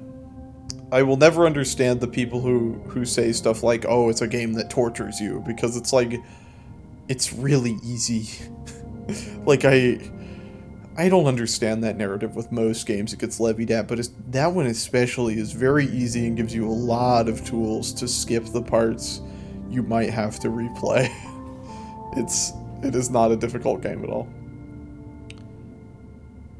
Uh, guess the game. I don't like guess the game very much. It's just a game where you guess what the game is. There's not much to say there. As a social phenomena, it's kind of boring. It's not like, say, something like, I don't know, Wordle, which I'm not the biggest fan of Wordle either, but still. Wordle has a framework that almost everyone can access, which is just words. And the way that guessing words in Wordle works inherently gives you hints to what the word might be. In Guess the Game, you just see screenshots of a game, and like 9 times out of 10, it's some game you've never heard of or something. And I've heard of a lot of games, so it surprised me how often I would not know what a game was on there. I've played over 1,400 games in my life. And this is not to say that Guess the Game itself is flawed, but rather that the pretense is kind of flawed because, like, there are just so many video games that it's impossible to have enough knowledge of them to consistently have a good time at Guess the Game, because most of the time you're just going to be like, what is that? I've never seen that before. And just feel a little confused and start randomly guessing games. Little Big Planet 3. So I played Little Big Planet 1 and 2 last year, as you might recall. And my girlfriend, she wanted me to play Little Big Planet 3 because she wanted me to see, like, how much more boring it was by comparison. And, you know, even though it wasn't by Media Molecule, so it's sort of apocryphal, I think Dreams is more of a Little Big Planet 3 than Little Big Planet 3 is. I was still curious about it. And it was pretty bad. I was surprised. I mean, I already didn't really like the direction Little Big Planet 2 was taking things. But the way that Little Big Planet 3 builds on that foundation even more is striking. It's extremely boring. And levels are centered around, like, perfunctory commands even more than they were in Little Big Planet 2. And I think I got about halfway through it, and I was just falling asleep, and my girlfriend told me that, like, we had to stop playing it because I just couldn't do it. Like, it was too much for me. I mean, not the worst game ever, like some people would have you believe, but it's definitely pretty boring. Ratchet and Clank Going Commando. Okay, I mentioned way earlier when I was talking about Ratchet and Clank that I would talk about this. And I talked about in Ratchet and Clank, the part of the game that I liked the most was sort of finding secrets hidden in nooks and crannies among the levels throughout the game. And the combat itself feeling kind of basic and perfunctory and boring. Ratchet and Clank Going Commando focuses more on the combat than the first game, and is a lot more linear, and therefore feels way more boring because it's just fighting enemies, dude. And when there's no, like, exploration element, it really shows how boring Ratchet and Clank's whole play loop is. This was another one that I just really could not finish because I thought it was so boring. I'm surprised that people think that this is where the series sort of found its footing, because I think it really lacks everything I think is compelling about the first game. What little I think is compelling about the first game, I should say, which is a real shame. And they made a lot more of them somehow, and maybe I'll play them someday, but I'm not sure if I ever will. Fez. So I remember Fez distinctly from when it came out because it was a huge hit, and I was 9 years old, and my dad was really into it. And I think a lot of the core conceits of Fez are very cool, but I also am not as compelled by it as a lot of other people. because I'm just simply not really that into the ARG element of it.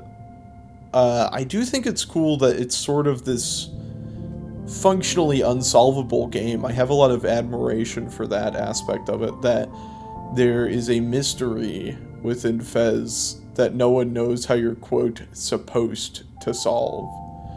And it's just this sort of void at the end of the game that everyone's been trying to figure out for, what, like 13 years. But I wasn't the biggest fan of it at all. I did love the music and I love the art direction. I really do wish Phil Fish had stayed making games. I understand why he didn't, because people were terrible to him. But I do think it would have been cool to see him do more with the medium, because I think Fez has a lot of promise, even if I'm not the biggest fan of what it's doing. I think the stupid moment where you get like the MLG sunglasses is pretty funny. I'm not gonna lie. And being able to see the maps in first person is a really cool twist. But again, I just wasn't super compelled by it. It was sort of just a series of riddles that weren't that fun for me to solve. But I did enjoy it. I enjoyed playing the amount of it that I did. I think I played like 10 hours or something. It's a cool game. Superman 1979 for the Atari 2600 is one of the games I played in my current quest to play every game that's won Game of the Year before.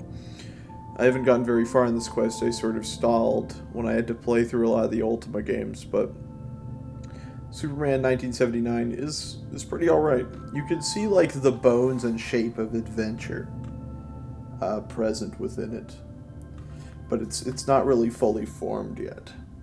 At least not in a way that I personally find very compelling. You catch bad guys, you fly around the city in a free-form way, but and maybe it's just because I didn't read the manual first, but I sort of found it a little aimless, a little difficult to get into. But it's certainly a game on the 2600, and I'm never going to say no to a game on the 2600. I love that thing. I love that poor little thing.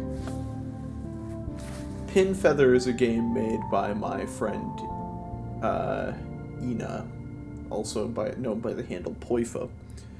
It's a very grotesque, monstrous game, and I mean that in a good way. Lesbian game about body horror and beautiful toxic Yuri, diabolical evil, non-consensual, trapped parasites barking at each other, wounded dogs trying to escape their enclosure, but they're trapped in this dance together. It's great stuff. It's beautifully drawn, beautifully written, great art all throughout, and incredibly sensual. It's a visual novel, but it's one of the greats. It's one of the great visual novels I've played. Definitely better than Higurashi so far. But I recommend it very highly. It's free. It's not very long at all. You can read it pretty quickly. The Off Remaster Prologue, which is really just the first zone of the Off Remaster, I played on a whim out of an interest in what it was like, and I thought it was horrible. It's just a complete butchering of it. Of course, this is coming from the woman who basically hates remasters and remakes on principle, but all the choices they made to change it were utterly bizarre. I mean, the script is the same as Queen K's fairly excellent off translation that most people use as sort of the standard. Her script is largely intact, but also like censored. Like they removed the swear words for some reason, which is weird enough, but also like they added like a critical hit system to the active time battle. They made it so like weird little interpolated dust clouds appear when the batter walks around. They made it widescreen. It's such a weird release. Of course, the entire soundtrack had to be changed, and you know, when they said Toby Fox was doing it at first, I was like, oh, this is gonna be fine. I mean, obviously the original soundtrack of Off is incredible. It's one of the best soundtracks in any video game ever. But you know, I was able to accept Toby Fox replacing it. But man, he really phoned it in. It's a lot worse. Pretty significantly. Obviously, nothing was going to be as good, but wow. It made me lose faith in him for a bit up until Deltarune Chapter 3 and 4 came out, and I realized he still had it. But there was a while where I was like, I think maybe Toby Fox is washed, guys, because his work on the Off soundtrack was not great. But it's a completely unenviable position, so I can understand entirely why it wasn't. Also, them throwing the annoying dog in the game where there used to be a Quake reference was kind of dumb. That kind of pissed me off. I mean, if you want to play Off, you could just play the original Off for free, so I don't really understand the point of this weird, malformed release of the game, but it is what it is. 10 beautiful postcards is exactly what it sounds like. It's a series of 10 beautiful postcards. Well, that's a bit disingenuous. It's from the Catamites, the brilliant mind behind Space Funeral and Anthology of the Killer, which I talked about last year. Great games. Extremely fun in how it plays with form and how it plays with art style. Feels in a lot of ways like a prologue to Anthology of the Killer. Lots of similar artistic elements going on. Very similar main character. This sort of bubbly yet opaque and non sequitur ridden girl who's writing for like a magazine. I really quite like it. It doesn't quite have the same bite Anthology of the Killer does, but that's not the only thing that's cool about Anthology of the Killer. So 10 Beautiful Postcards also made it into my top 10 for the year. It's a wonderful, wonderful game. The 1982 Tron arcade game, I barely remember any of, but I thought it was cool that it was vector-based. And I think it's cool that the movie is actually kind of... From what I understand, it's based on the game, right? But I'm not actually sure how that happened. I just think it's cool that they're sort of symbiotic in that way, which is a very rare thing to see in video games. A lot of video game movies are sort of just are sort of just endless callbacks and references to the games without any interest in actually adapting the source material in a cool or unique way. So I appreciate that Tron was doing it back then, although you kind of had to back then. Galaxian. This might be completely shocking, but I had never played Galaxian until this year. I'd played Galaga, and I like Galaga, but I had never played Galaxian. So I had to make sure to, of course. And I found it pretty fun. I think I ultimately will always prefer Space Invaders to Galaxian and Galaga, but it's hard to go wrong, right? I mean, they're all great games. Space Invaders is kind of the gold standard. That's such a beautiful game.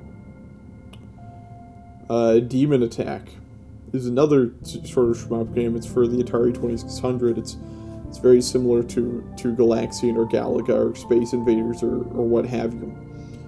It really struck me how beautiful it was, though, and that's something so underrated about the Atari 2600. The games on the 2600 are so visually striking in their abstractness and simplicity. I've probably talked about this extensively already, but I am never surprised that these games did as well as they did, because they feel great and they look great and they sound great. I love the 2600. It's such a beautiful little horrible thing. It's awesome. David's Midnight Magic is a good pinball game, but May's gonna kill me when she hears this. Well, let's see if she makes it this far in the video. But she's gonna kill me if she does. I don't like pinball very much. I don't think it's very fun. David's Midnight Magic is on the Atari 2600, baby. It's on the Atari 2600, so it's one of the prettiest pinball games you'll ever see, so it makes up for it. Every 5x5 nonogram. Now, this is an interesting game, because it's literally every possible 5x5 Picross that ever could have existed. So there's millions and millions of them. Obviously, I didn't do all of them, but it was a big collaborative project to solve every single one. I think I solved like 400 or something, which isn't that many, but sometimes I would just get this demon in me that possessed me that was like, you have to solve some right now, and I'd go to the website and I'd solve some, just compulsively, because Picross is just so fun. It's a real problem. But yeah, it was pretty cool when that was running. I'm sad that it's over, because sometimes I'm like, I want to solve some 5x5 nanograms. I'm like, oh wait, every 5x5 nanogram is closed now because they solved every single one. Good job, everyone. You ruined it. You ruined it by doing it too well.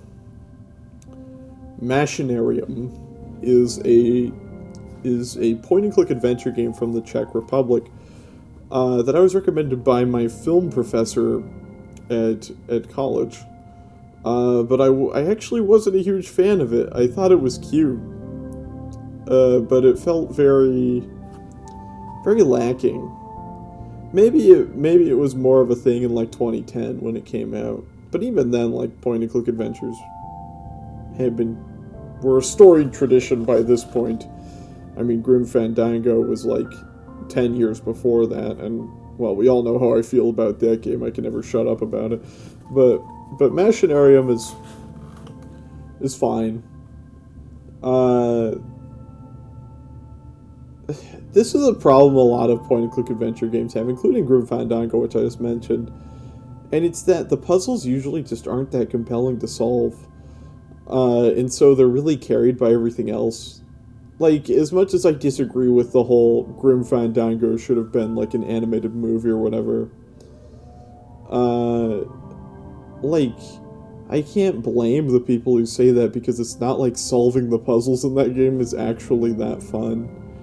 But at least it's better than Machinarium, because the puzzles in Grim Fandango are funny and clever. They aren't the millionth time you've done them, but they are the first time. And they aren't as obtuse as anyone says they are. My girlfriend has figured out the game blind before. I unfortunately used a guide when I played it because I was silly, but I really shouldn't have. Whereas Machinarium puzzles are just sort of like little cute slapsticky scenarios that are like, okay. There's a part where you make a joint for a robot and his arm falls off when he smokes it. I thought that was pretty funny. But otherwise, I just was totally non-compelled by them. And it was really sad. And I wonder if there's a point-and-click adventure game that manages to have really satisfying puzzles. I wouldn't know. I haven't played enough of them yet. I really should just go back to the beginning of the medium one of these days and go through them. Because that's a whole part of gaming history that I'm not super versed in. Deltarune Chapter 3, at first I was a little skeptical about when I first played it. Again, I just come off the Off-Prologue's soundtrack being pretty terrible compared to the original. But it really ended up winning me over. The more I saw of the secrets, the more I saw of the weird ways it played with its structure. The Black Knight fight at the end of the chapter, where you find yourself face to face with that entropic force, and yet you stand against it, was really something else. I thought it was really very cool. I like that it's sort of a self-satire of a lot of the tendencies I make fun of in Toby Fox's writing. Like, you have a sort of Spampton-esque fellow, you have the whole polyamory subplot with Rules Card, where the joke is sort of like making fun of how Toby Fox sort of portrays these uncritical and idealistic versions of queer relationships. But in Rules Card's trying to capitalize on that, but instead it just sort of falls apart. I've seen a few people who are like, this is offensive to polyamorous people, and I find that really very amusing. But I find most things very amusing. I don't think it's offensive. I think it's funny. I mean, have these people never been in a very forced polyamorous relationship before? Like it's not uncommon. There are more rules cards in the world than you think. I quite like the soundtrack, of course, and mechanically, it's as great as it's ever been. Some incredible bullet patterns in there, and again, the Black Knight fight is maybe the best fight Toby Fox has ever designed. Although there's some serious competition there because he really outdoes himself a lot with those.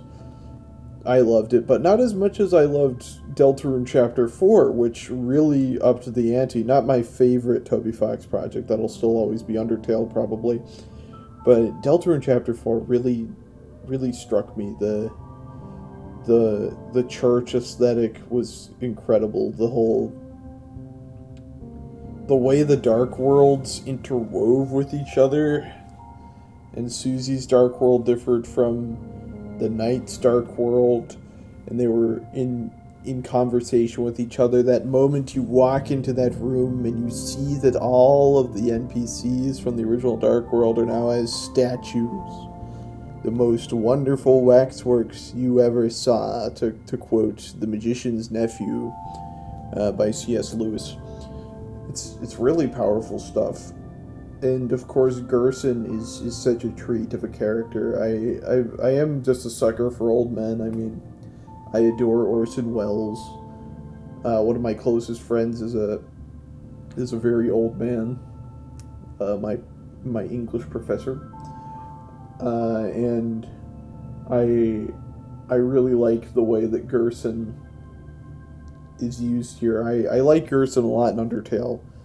So that helped too. Gerson's role in Undertale is one of my favorite bits of that whole game. So seeing him expanded on in such a loving and natural way was really satisfying after 10 years since Undertale, which is, by the way, is so staggering. I was 12 when that game came out, and I'm 23 now. But yeah, just riveting stuff all the way through. Easily the height of Deltarune to me so far, and it was kind of the perfect thing to release because, again, after the off prologue, I was kind of getting down on Deltarune. I mean, I don't even really like Deltarune Chapter 2 very much. So I was a bit nervous about 3 and 4, but they really knocked it out of the park. And I am so delighted to see what Chapter 5 will be like next year. Twin Peaks Black Lodge 2600 is an attempt at recreating the exploration of the Black Lodge on the Atari 2600. Aside from some anachronisms in how it's presented, like saying that the Atari was like a late 80s thing, which is funny. I mean, I guess they were still making 2600 games in the late 80s, but it wasn't exactly what I think of as a staple of the time period. I do quite like it. I mean, I've waxed poetic about the Atari 2600's visual capabilities already. I think it's a very beautiful console, and I think it's a very cool way of rendering the Black Lodge sequences from the Twin Peaks episode Beyond Life and Death. So I'm glad that this exists in the way that it does. Even though it's sort of just a novelty, but it's a very cool novelty.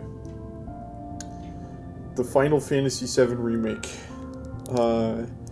is a game that I have a lot of opinions about. I used to sort of defend this game about 5 years ago when it came out, when I was 17, even though I hadn't played it until this year because I just thought it was conceptually cool. But the actual execution of the idea is so bad that I realize now that it sucks.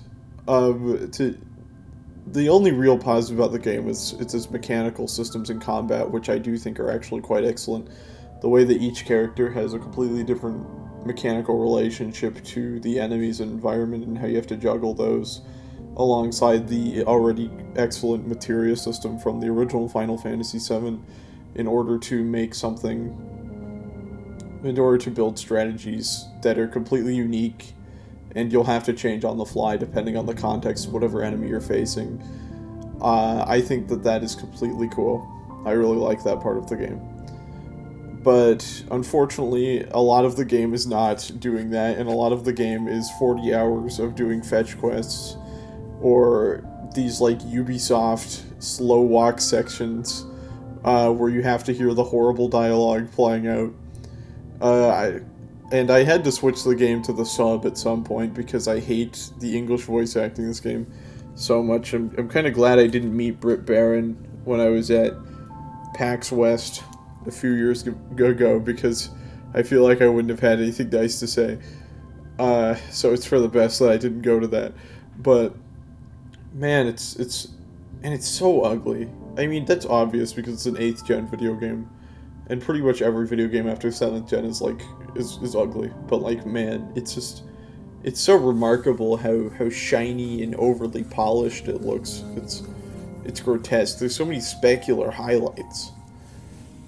I really think the best thing about it is the combat, and while I think the idea of fighting the ghosts of narrative is very interesting to the point that I find it sort of aspirational conceptually, I don't think it's really handled in a way that's very compelling, because ultimately you do just sort of play like this really laborious and drawn out version of Final Fantasy VII.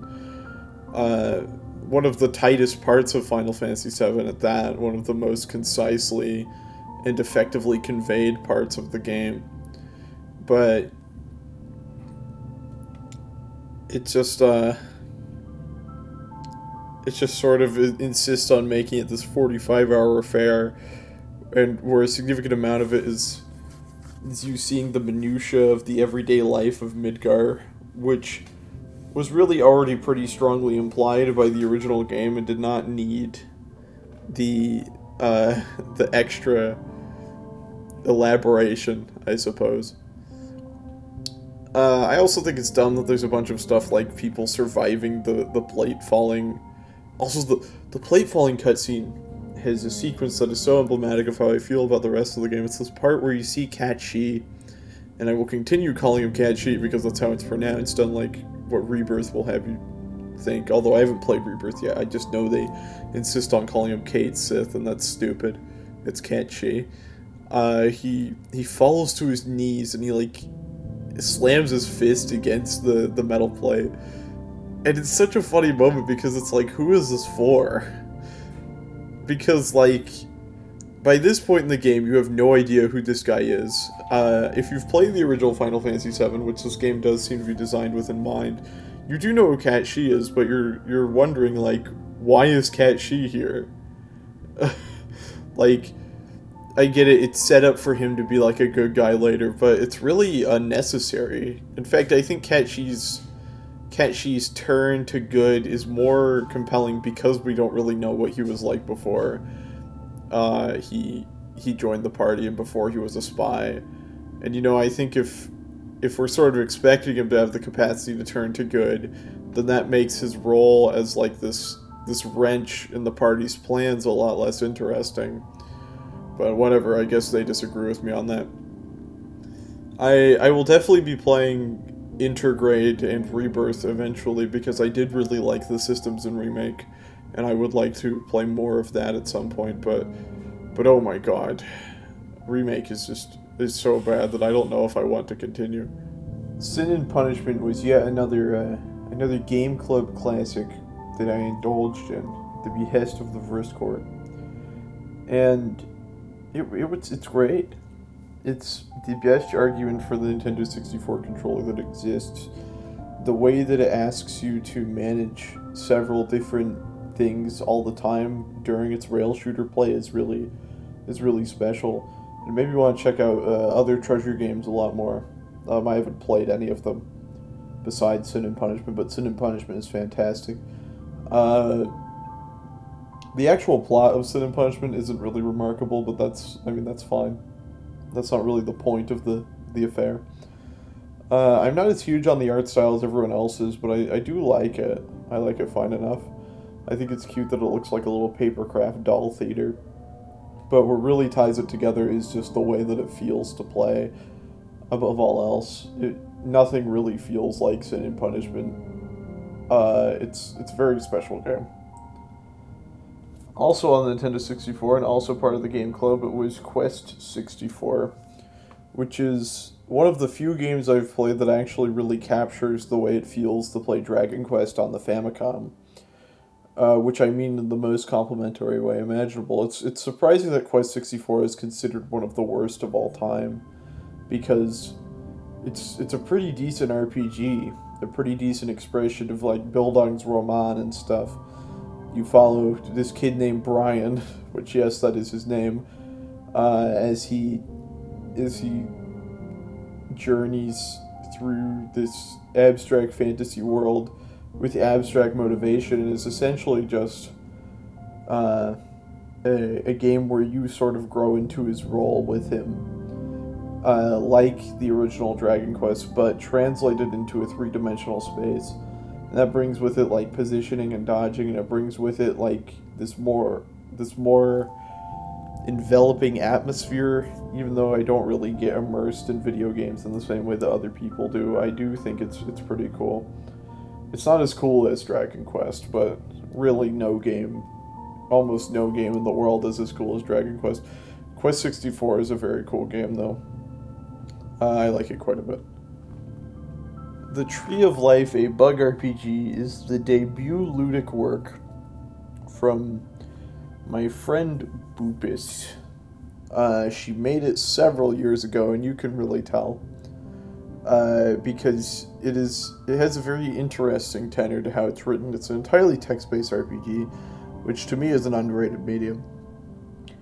But it has a surprising amount of typos, and a lot of the dialogue feels very perfunctory.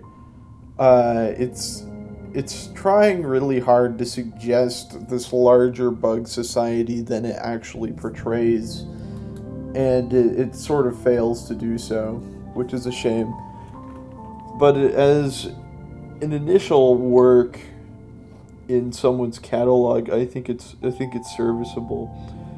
It's not quite on the level of her other work, which I do like quite a bit more, but I think it's very cute. So I don't think it's the worst thing ever. I enjoyed it fine enough, even though, again, I think there are far greater works that she has written.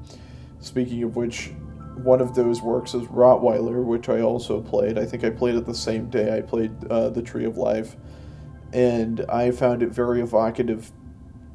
It's entirely text-based as well, also a Twine game, and it's mostly just this sort of descent into her particular mindset and view of herself and view of the world at the time that she wrote it, in this all-consuming way that feels sort of entropic, and it feels sort of like you're going down this spiraling stairwell into some basement abyss. It's a very good read. It only takes about 20 minutes to get through. I will always recommend it. Another game I feel inclined to recommend is Bubsy and Claw's Encounters of the Third Kind. I played this to prepare to play Bubsy 3D later, which I will talk about soon. But I started with this one since it was the first game from the person who made Bubsy 3D, whose name eludes me as of now. But these are the only two Bubsy games that the creator of Bubsy actually worked on, so they're the only ones that really interested me all that much. Bubsy and Claw's Encounters of the Third Kind it's surprising to me that people treat it like it's some abstract, unplayable kusoge or something, because when you boil it down, it's really just a pretty normal 2D action platformer. It's in the tradition of Sonic the Hedgehog 1991 for the Mega Drive, I should say, not the Master System one. and that means it's a more slow-paced platformer where you have to carefully consider the level layouts and such, and in doing so you learn how to play the game, so when you replay it again you can do it faster. But that seems to elude a lot of people. A lot of people seem to think that that's just simply a bad way to design a video game, which I completely reject. I think that arcade game design like that is great. Bubsy controls in a very strange way, but I think that's cool. And I really don't understand the dislike for this one. It's a pretty normal game for the time. Bubsy's annoying, but it's in a way that's sort of funny. He's so annoying that it becomes amusing, kind of like the Pixie and Drakengard or something. But Bubsy 3D interested me a lot more. I actually quite like Bubsy 3D, and I'm surprised again that game is so reviled, but less surprised because Bubsy 3D is a lot more avant-garde and strange. It's very abstract. It feels like you're in sort of a nightmare funhouse the entire time, and that's why it's so cool. But I also don't think it controls as poorly as everyone says. People talk about the tank controls platforming like it's the end of the world, but I really do think it's quite a novel and cool way to control a 3D platformer. I haven't played Croc, so I can't really speak to that, but I haven't played very many platformers at all that use tank controls, so I was pretty enamored with how Bubsy 3D did it. And again, the soundtrack to Bubsy 3D is great. The art direction is stellar. It's a really cool little game to explore. It feels like, again, being trapped in like a Nightmare Funhouse dimension or something.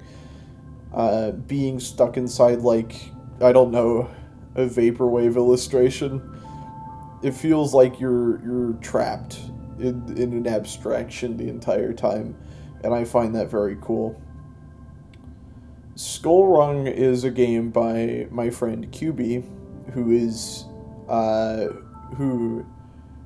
video game translator primarily, but she took the time out of her busy work to make a visual novel this year with some really compelling art direction. It was for the Toxic Yuri game jam, and that means it is very erotic in a very sort of kind of like Pin Feather from earlier, in like a very uncomfortable way that works really well in favor of it.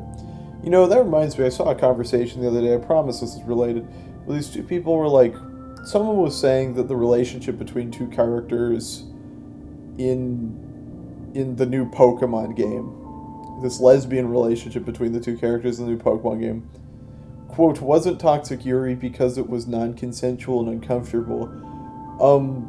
That's Toxic Yuri. That is textbook toxic. Like, that's the entire point. That's why it's appealing, because it's this fantasy of this bad scenario, of this uncomfortable or otherwise grotesque scenario. And Skullrung features you getting drugged by your boss, and stuff, and basically almost murdered. In fact, I think in some of the endings you actually do get murdered. And it's all in service of this relationship with your boss. It's sort of like this weird mom-daughter sort of thing. But also kind of allegorical for the ways that work drains you like some sort of vampiric force. Personally, I wasn't that like aroused by it or anything. It wasn't the craziest thing in the world to me, but I did enjoy it. I really liked the scratchy art direction. I really liked the soundtrack that QB did for it. Soundtracks are so tricky for me. I've always wanted to do one, but I've never quite figured it out. I did a few for my videos, but even those were all very cut and paste. And I'm very excited to see whatever QB ends up making next, because I did really enjoy this work. Magic Knight Rayearth is the next Game Club game for the Sega Saturn, an adaptation of the manga Magic Knight Rayearth of the same name. And it is a textbook example of a game that is coasting on aura. It's not very mechanically compelling. As a 2D action game, it's pretty boring, actually. But it has such a rich aesthetic. This very colorful anime aesthetic from 1996. Although the game wasn't localized until 1998. Speaking of it being localized, the script of the localization is quite good too. People love to complain about working design scripts like they're the worst thing in the world for some reason. But I quite like their writing. At least in Magic Knight Rayearth, I haven't played, say, Lunar the Silver Star story or whatever. But I thought it did a very good job of making the game sort of entertaining. A lot of people are like, oh, they make jokes about sex and stuff, and it's like, do you think teenagers don't make jokes about sex? Like, do you remember being one? Like, I think it's pretty bizarre that people are like so weirdly moralistic about the Magic Knight Rayearth script. Like, oh no, the main characters are sort of uncouth. It's really telling. It's sort of part of a broader trend right now where it feels like no one can handle anything crass anymore. That, like, everything has to be some sort of moral issue. It's very bizarre to me. I'm not quite sure why that's going on at this moment in history, but I hope it passes because it pisses me off. But Magic Knight Rayearth is a pretty decent game. I mean, I'd recommend any 2D Zelda from before it over it, but I still do think it's got a lot of cool elements. The original Resident Evil from 1996 is great. I mean, I don't think anyone here needs to hear that. That it feels sort of self-evident, sort of obvious, but that game is such an intense puzzle box of different scenarios and resource management, and it has this sort of toy box-like simplicity to its presentation that makes it really compelling. And the soundtrack is phenomenal. The save room theme is just wow. It's really good. And I quite like Resident Evil. I didn't actually finish it. I got to the guardhouse before I stopped playing. But just that opening sequence in the mansion, the first few hours of the game, is really something special. And it's no wonder that it became this huge phenomena afterward. I played Resident Evil 4 like 2 years ago, and I wasn't the most compelled by it, but the original game is truly fantastic. I really, really like it. Scrandle. So I actually talked about Wordle a bit earlier in Guess the Game. Scrandle is a game where you have to guess which food from different sports stadiums around the world is seen as more appealing by most people, which is a very funny game, and you see a lot of grotesque food when you play it. I'm not as big a fan of it as some of my friends are, but I do think it's a funny game conceptually, and I appreciate that it exists. But that's all I really have to say about it. Atari Space Race. Atari Space Race is a pretty bland game. It's from the early 70s. And I mean, you'll hear when I talk later about some really old games from even before Space Race that I like a lot, but Space Race itself is pretty boring. You sort of just hold a button, and whoever holds the button better wins. It's just two little spaceships racing for relevance. And again, whoever holds the button more wins. It's not a very good game, but it's alright. I do think Gotcha, which I'm about to talk about next, is much better. Gotcha, the 1973 Atari game, is the first arcade maze game, at least that I'm aware of. There might be something from before it. And it's no Pac-Man, certainly. I mean, Pac-Man sort of redefined how we think about the maze game entirely. Pac-Man just kind of took over, but it's still a nice little fun game on its own, having to catch someone else by navigating a little maze. It's more remembered for, like, its marketing campaign than anything else. But since it was this sort of, like, weirdly erotic marketing campaign. But I think as a game itself, it's fine. It's not great. It's not terrible. Speaking of maze games, I also played Ladybug, which is a Pac-Man clone from the early '80s. But I don't really have a whole lot to say about it because, well, it's a Pac-Man clone. Uh, at that point, really no game, no maze game, I said this earlier, has ever really done it like Pac-Man. I don't think there's anything as interesting as Pac-Man in that medium. Now, I could be completely wrong because obviously I haven't played every maze game, but out of the ones that I have played, they either feel too bare bones or they feel too complex, but Pac-Man sort of hits the perfect niche. I could do an entire video about Pac-Man someday, maybe I will, but I don't have any plans for it right now. Lode Runner is pretty fun.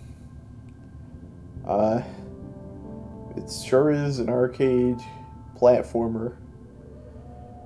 But I played the Commodore 64 port, I'll have you know.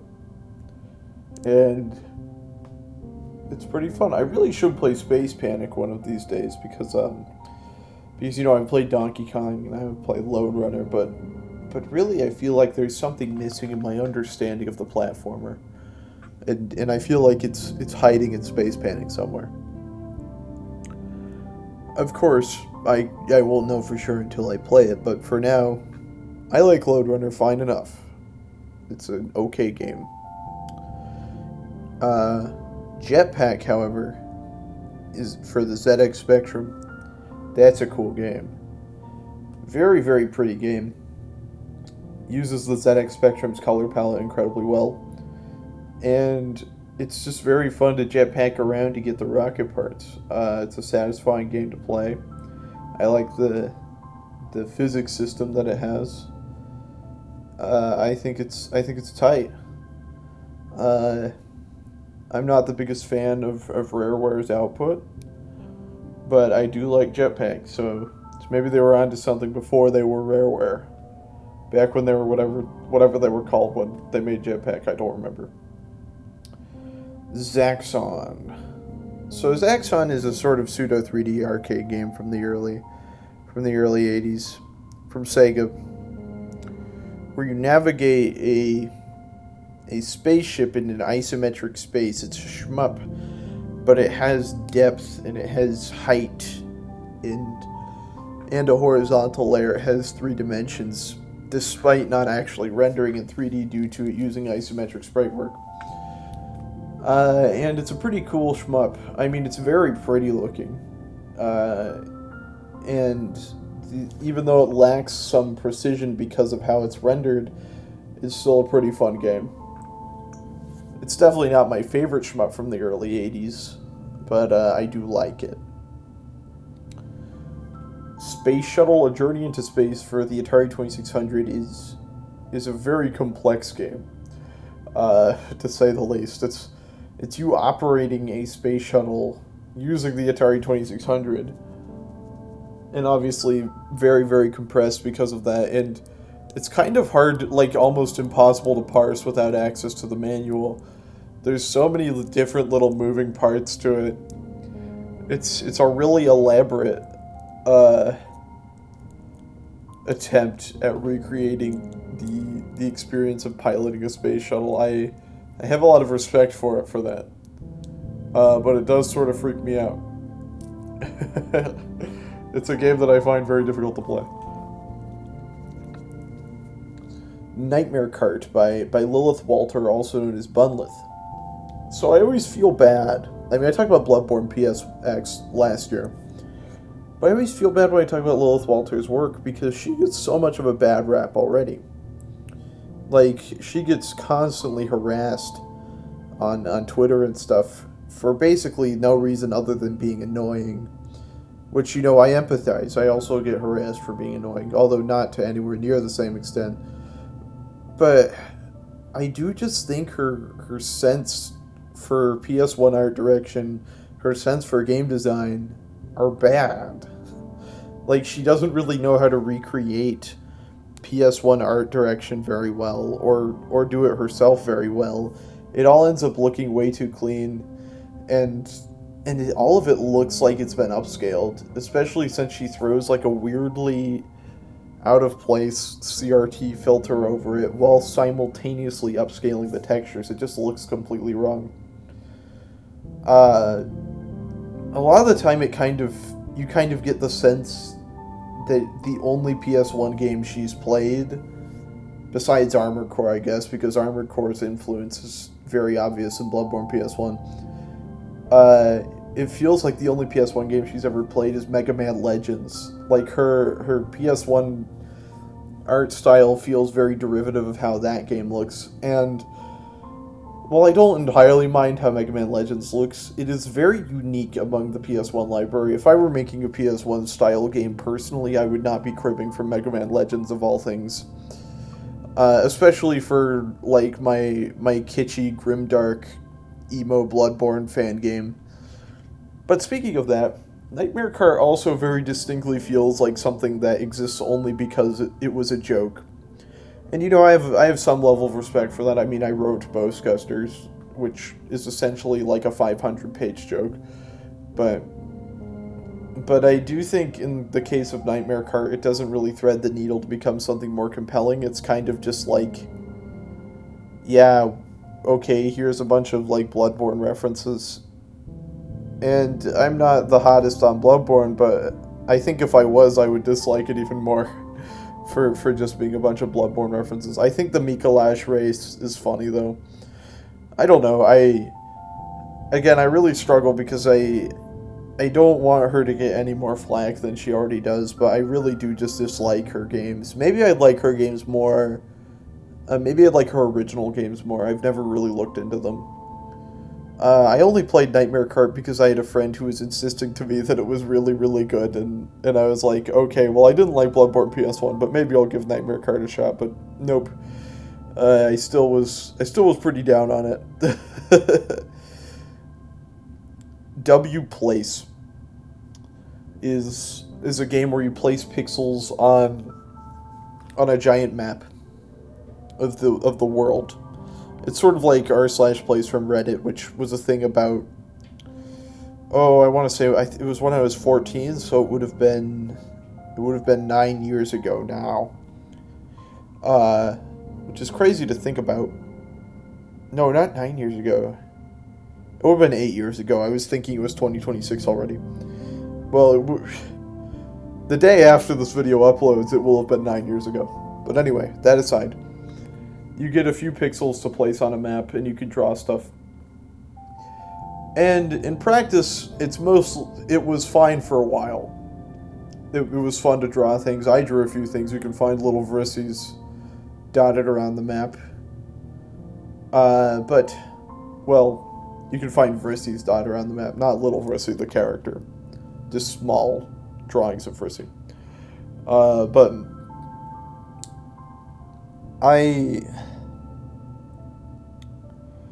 the moderation for the game is incredibly transphobic and incredibly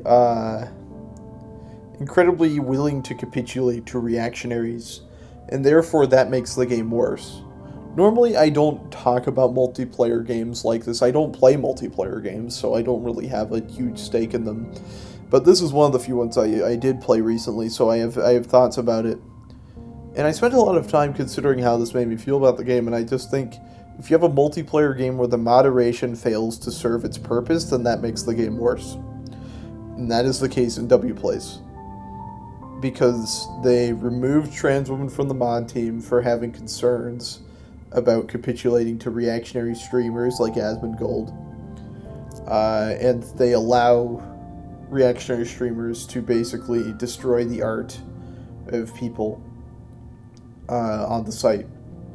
So really, it's a failure as a project because of that alone.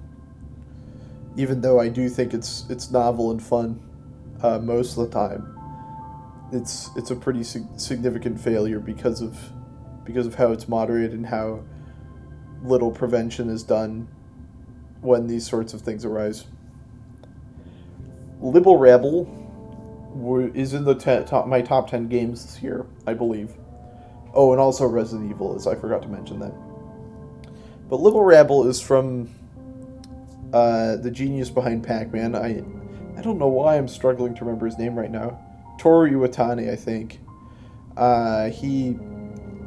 He did Libble Rabble post Pac-Man, and sort of asks the question: what if in an arcade game, instead of your primary verb still being movement like it is in Pac-Man, what if you had to move two guys instead? And you have to close in mushrooms and stuff using two joysticks at the arcade machine, which I think is very novel, and it makes it very difficult and hectic and fun to play. I've hardly seen any games that really replicate that same feeling of manipulating these two things simultaneously in different directions, which is a real shame because I think there's a lot of promise there. But as it stands, Libble Rabble itself is great. It's so beautiful to look at too. It has such a nice sense of color. But that makes sense again coming from Toru Iwatani, who made Pac-Man, which also has a very nice sense of color. I do honestly recommend Libble Rabble, even just for like an hour or so, for anyone who's interested in the importance of like movement and control in games, because it's a real classic.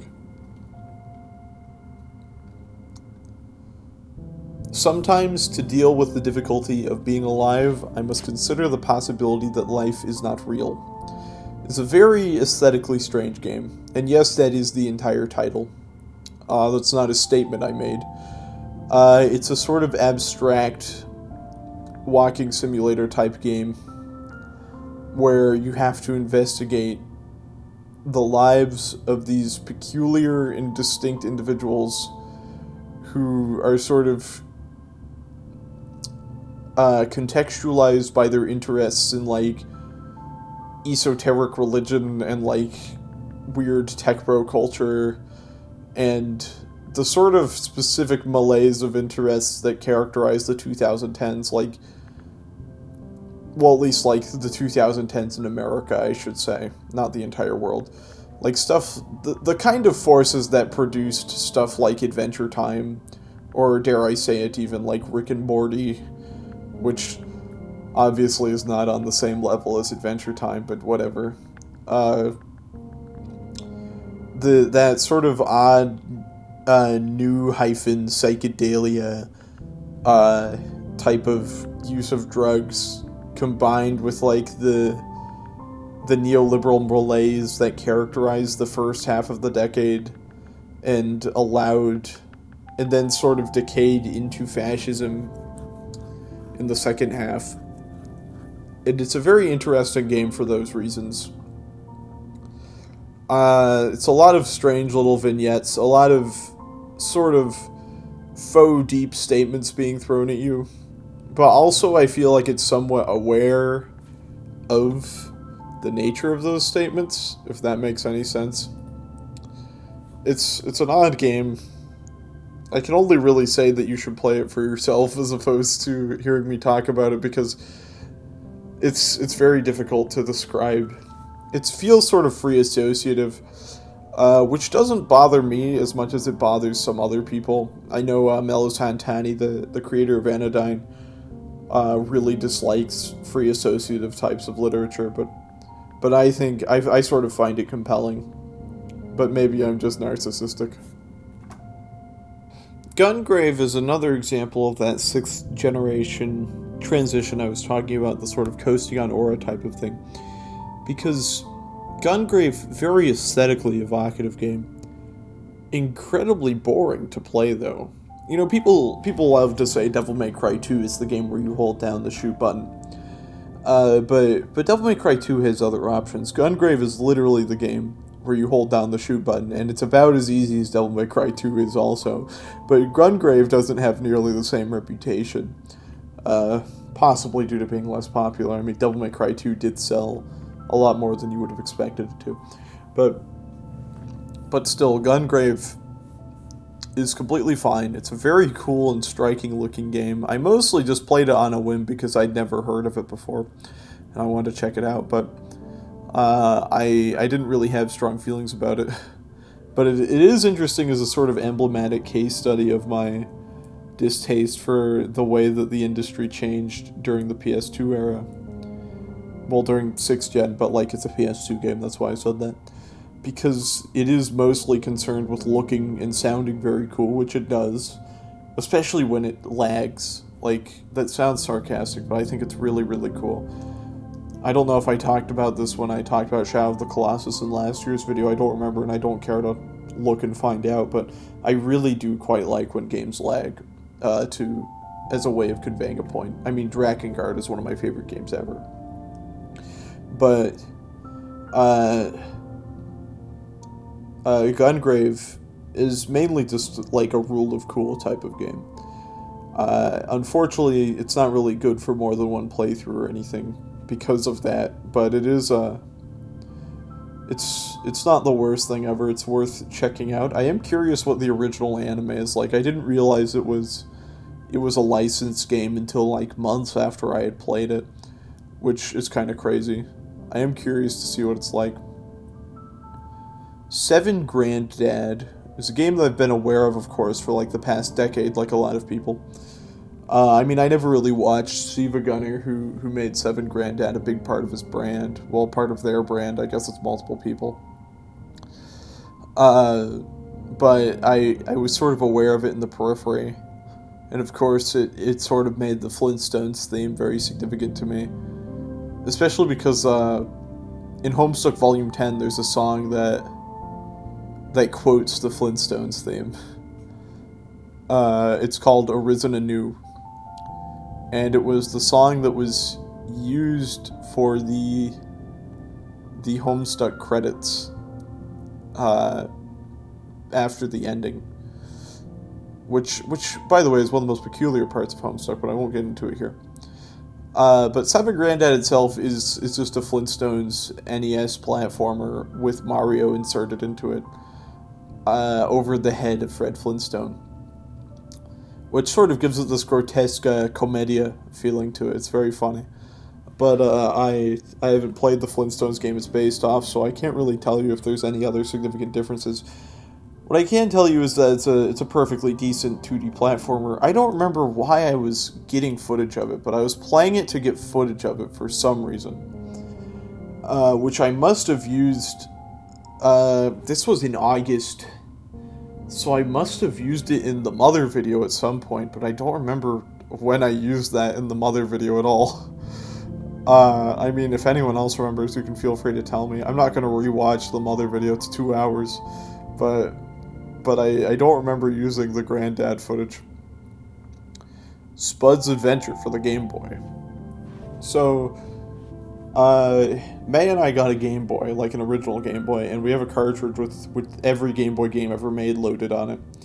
And I was curious about Spud's Adventure both because it's an Atlas game and also because of that old creepypasta. Well, I say old, creepypastas are only like 15 years old, but whatever. That creepypasta Misfortune.gb, which features the demon from Spud's Adventure quite heavily, and I was curious about it. So I started playing it just for that reason, and discovered that it is a very boring 2D action game that is incredibly easy. The only real complication in it is that the Game Boy's ghosting can often make it hard to tell where you are, which is a cool twist. But ultimately it is kind of boring. It's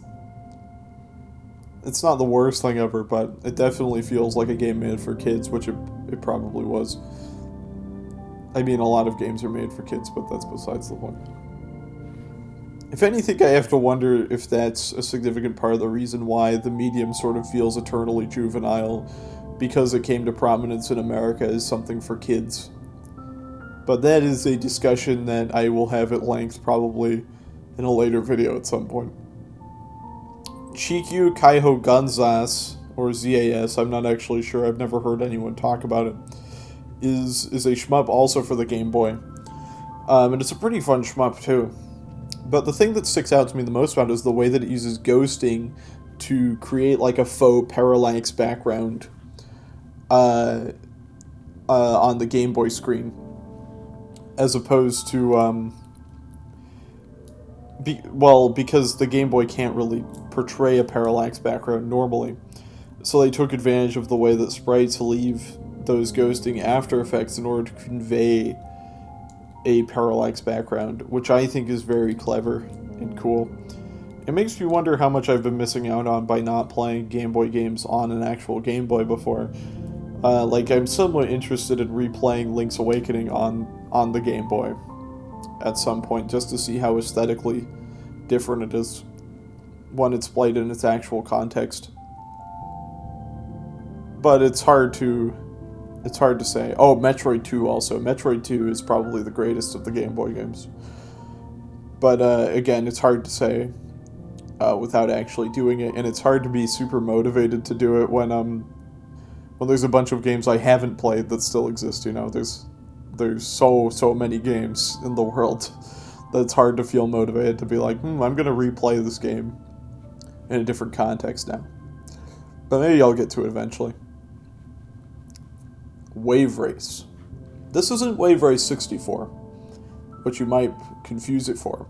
This is Wave Race for the Game Boy, because initially, surprisingly, Wave Race was a Game Boy game. Wave Race 64 is actually a sequel. I was not aware of this. I've never actually played Wave Race 64, but I've heard about it. I grew up being a Nintendo, and so people talk about Wave Race 64. But the original Wave Race is a top-down racing game with a very sort of hard to come to grips with control scheme, and I mean that in a good way. And I think it's a cool game for that. It's not super remarkable to me, but I do think it's fun. It's a good time. However, Elevator Action, which I played at PAX West, is a very remarkable game to me. I am surprised I hadn't heard more people talking about Elevator Action, because when it comes to early 80s action games, it's incredible. The rhythm of having to get the suitcases and shoot the guys and escape their fire, and with all of your like extremely limited moveset of just ducking and standing up and moving and going down and upstairs and elevators and using a gun with a slight delay, it gets you into this really nice pattern that sort of reminds me of something like Castlevania. It's a really fun game. And again, I'm surprised I hadn't heard anyone really talking about Elevator Action, because it's pretty awesome. I feel like if you're at all interested in action games, you should check it out. It's a cool time. And so is Zookeeper, although I don't feel quite as strongly about the arcade game Zookeeper, but I do like it. I think it's fun. I don't really have a whole lot to say about it, though. I think it's funny that it exists at all, and it's called Zookeeper. Teenage Mutant Ninja Turtles: Turtles in Time, I played with May at PAX West, and it sort of washed over me. Whenever you have those infinite credits beat-em-ups, it's kind of hard to get really invested in them, because it sort of completely misses the rhythm of what a beat-em-up is designed for, which is constant replay of the entire game. But when you have it set up so you can just keep playing it over and over, it sort of feels a lot cheaper and misses the point of the entire endeavor. I mean, it's a beat-em-up still, so it's still fun, but I feel like I would have to play it in an actual context to appreciate it, where you have limited credits. Deluxe Space Invaders is maybe the worst sequel of all time. I don't know. There's a lot of competition for a title like that. But Deluxe Space Invaders is literally just more Space Invaders. And you could just keep playing the original Space Invaders. Why would you want to play a game that's slightly different Space Invaders? The original Space Invaders is tight and it's awesome, and you can keep playing it forever, or at least until the kill screen. But like that takes a while to get to. I don't know. I can't ever imagine a situation where I'm like, what if I played Space Invaders, but there was like a tiny cutscene between every game? Like, no, just play Space Invaders. It's one of the greatest games ever made. Stupid. Gauntlet Legends. This So I'm a fan of the original Gauntlet. I think it's a very fun dungeon crawling action game.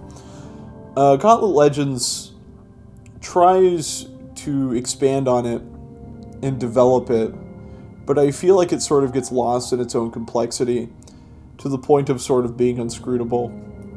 There's so many extra little perfunctory spells and items and stuff that I really just don't think Gauntlet needs or has want for. Maybe maybe I'm just sort of not thinking hard enough about Gauntlet, but I do just will prefer the original wholeheartedly and think Gauntlet Legends is kind of an unnecessary take on it from the late 90s. I also don't like that it's in 3D. I vastly prefer the original 2D Gauntlet. Another arcade game I played at PAX West was Super Hang-On, which I've never actually played the original Hang-On, so I can't really speak to it, but I do really like the motorcycle handlebars controller in Super Hang-On. It lends like this feeling of tactility to the game. Of course, that's just a great thing about arcade games in general.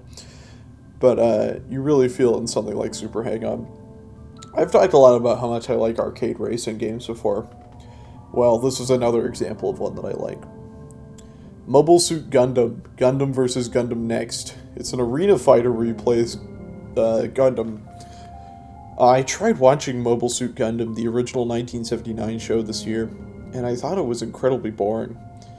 There's a lot of beautiful animation in it, and I really like the colors, but the direction is so standard, and I'm really shocked that it's considered like this incredible show by so many people, because it really does just sort of feel quite generic.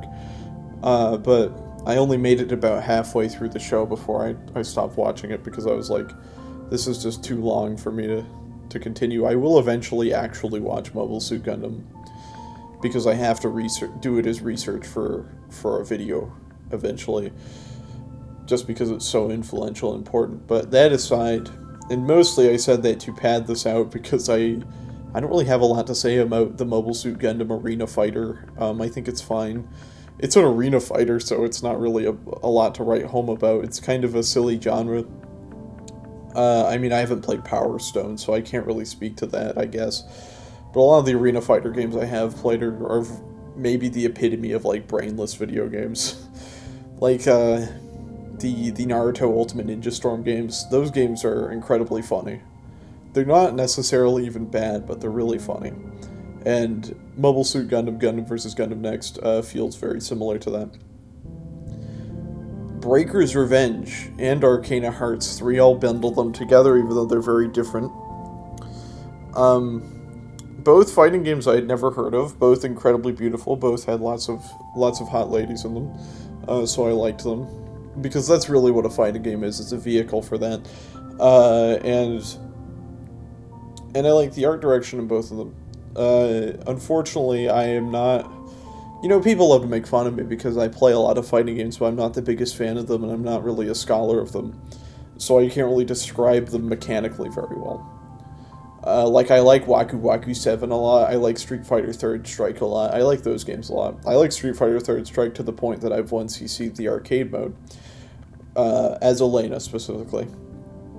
But I'm not very good at talking about how they work because I haven't studied them very thoroughly, even though I've played like maybe 100 fighting games, which is a pretty significant percentage of the 1,400 or so games that I've played. I'm not really that versed in them. I'd like to be more versed in them, but I'd like to be more versed in pretty much everything. So that doesn't help. Noise. It's noise, but instead of an E, there's a Z. Noise. Which is... Noise is a great game. It's a shmup, and of course shmups are cool. But even that aside, it's a shmup and a rhythm game mixed together, which feels like such a natural mix. But again, I think rhythm games feel very intuitive just in general, as I said earlier. But I think it's a really cool and clever way to combine the two genres. And it feels as satisfying as you'd imagine, timing your shots to the beat of the rhythm game. The problem is that it's the opposite of coasting on aura. It's like drowning in lack of aura, because it's it's like got this really tacky, like, lolly aesthetic. And it's just really gross and annoying to look at. But it's a very cool game. It's a fun game to play. It's just really ugly and gross looking. I imagine how it's a lot of people feel about Osu or Muse Dash. I haven't played Osu in a long time, and I haven't played Muse Dash at all, but I imagine it's very similar to how people talk about those. Great game, though. Darius Burst. Darius Burst is interesting. It requires 3 screens to play because of how wide the shmup space is, which is really cool on its own. The problem is that it looks like a 3DS game, and if you know me anecdotally, you know I think the 3DS is the ugliest console of all time. I think that 3DS games are consistently just totally visually uninspired. Maybe only contended by like 8th and 9th generation consoles or like the Nintendo Switch specifically. But even though I don't really care for how Darius Burst looks, it's still a shmup, and shmups are fun. They're maybe the most fun genre there is. It's like up there with dungeon crawlers for me. I quite like it. I quite like any shmup you put in front of me. Sonic Championship, which you will better know as Sonic the Fighters. Incredibly expressive fighting game. Everyone knows that already. It's very lovingly animated, the squash and stretch style. Very cool looking game. Very fun to play. The impact of every move is felt very distinctly because of how it's designed and how it's animated. It's funny that you can sort of spam Knack the Weasel's pop gun. I pissed May off doing that a lot. But it's a pretty cool game. It's exactly as cool looking as everyone said it was. I think for years I was sort of dismissive of it because I was like, it can't be that cool looking. But it is pretty cool looking.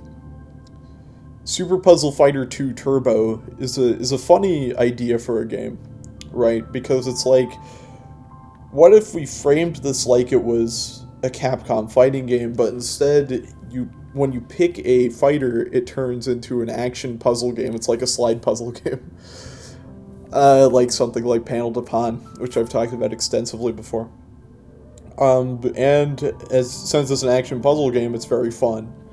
I'm not entirely sure what the difference between characters in it is yet. I haven't played it enough, but I do think it's a very fun game to play and go head-to-head with people in. I quite liked it. I liked it even more than Dodonpachi Saidaiyojo, which I also played and I thought was pretty cool.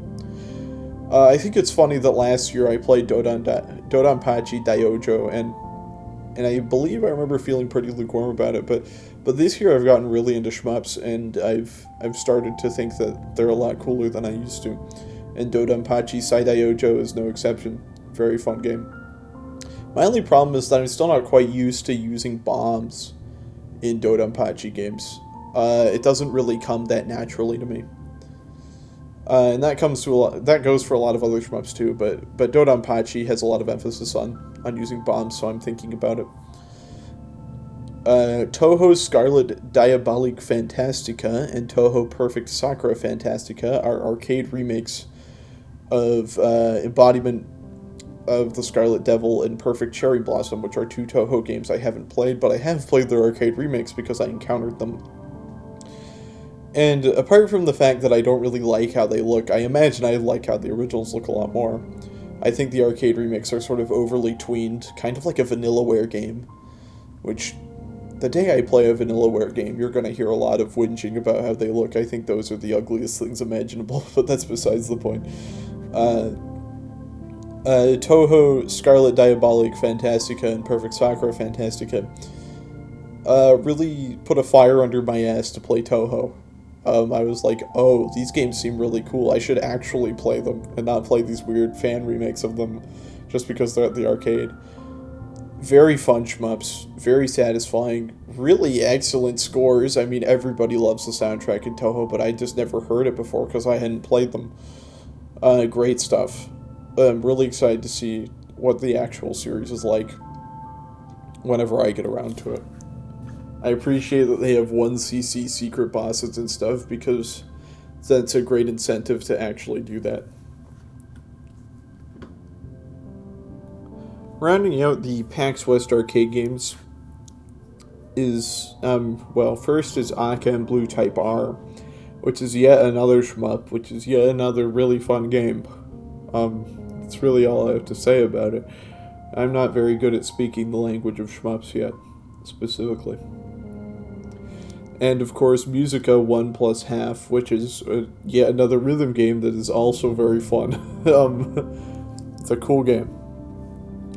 But I don't have a whole lot else to say about it, unfortunately. Other than that, it was very cool. While I was at PAX West, May and I got a Playdate, which is that little handheld with the crank. Mostly out of an interest in what it was like, because there's a lot of experiences that are designed specifically for it. And we were curious to be like, well, how is the Playdate crank used? The first game I played on it was Whitewater Wipeout, which is a surfboard game where you use the crank to control the trajectory of your surfboard, which I thought was pretty fun and novel. It's kind of very, very difficult to come to grips with, but it is incredibly fun to sort of figure out and eventually overcome to be able to get a lot of points. The next game we played was Casual Birder, which didn't really use the crank that much at all, other than like for taking photos. But it was more of like a way of giving sort of tactility to how taking photos worked in that game than it was an additional mechanical consideration. Casual Birder itself is sort of a light RPG. It doesn't contain RPG combat or anything, but it has like the same way of navigating and interfacing with the world that you would do in an RPG. It's a top-down adventure game. But the problem is that the writing is incredibly bad. It's really not very funny at all, to the point that it almost becomes funny again, but sort of misses that, I think. It feels a lot like an American kids cartoon from the 2010s. It feels like something like Steven Universe, or like the later seasons of Adventure Time, where it starts trying to become more like Steven Universe. It's not the worst thing ever, but it definitely did make me think like, wow, this game is kind of dumb. Blippo Plus, on the other hand, really knocked me out of the park. It's a Playdate game that's a series of different alternate reality TV programs that you investigate via the crank. And you change the channel using the crank, and you sort of piece together a narrative through the TV programs as they're airing. And I think that that's really, really clever, a really fun way to use games as a medium that I hadn't seen before. It creates this sort of non-linear narrative where how you end up discovering things. It's sort of like Falconer's A Rose for Emily, where you have to piece it together yourself from the information presented, and it's a completely non-linear narrative. But whereas that has to present the information at least in one way, even though it's not linear, Blippo Plus sort of becomes this playground of ideas because of how it ends up like being forced to be non-linear, for lack of a better way to describe it. I'm finding it very hard to find the words for it, but it's a remarkably cool game. I'm a big fan of what it's doing, and I'm curious to see what the people who made it do next, because it's really aesthetically compelling, and it really uses the medium in some cool ways that a lot of people aren't thinking about. Fulcrum Defender also uses the crank in a cool way. It's a shmup arcade experience where you use the crank to aim. your little node in the middle of the screen. It's probably the most fun Playdate game I've played. I like to play it when I'm waiting for things for a bit. Well, when I was waiting for things for a bit. I thoroughly enjoyed using the crank there. Dig Dig Dino is perhaps the worst Playdate game, barring the game I'm about to talk about after it. Because it's just a game where it's an incremental kind of game where you dig up dinosaur bones and accumulate wealth to continue digging up dinosaur bones. It's sort of emblematic of the ways that mobile games have changed a lot of game design.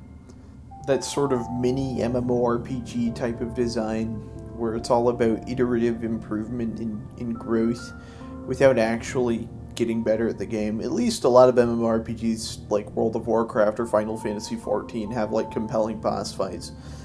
But the mobile game sort of sanded out even that element of it. And Dig Dig Dino feels very representative of that. What a wastrel of a game. Wheelsprung is potentially the worst Playdate game I've ever played, but there's a tension here, right? Because the reason I say that is because it has AI written code, which obviously makes it pretty irredeemable.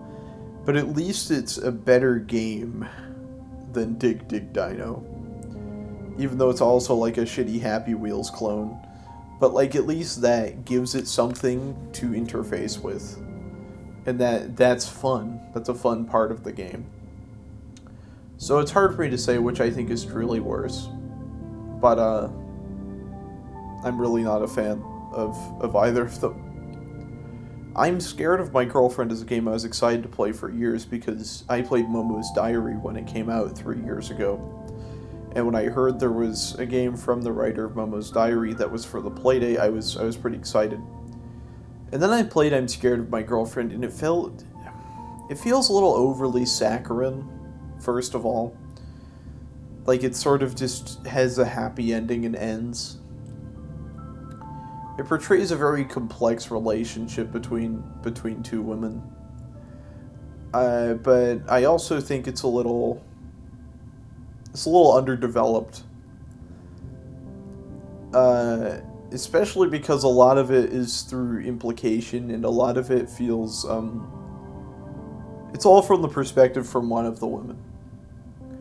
I understand that to some extent it's probably autobiographical, so I don't really want to be too rude to it, but I do feel like it doesn't do the abusive situation. It portrays justice in its portrayal. It feels very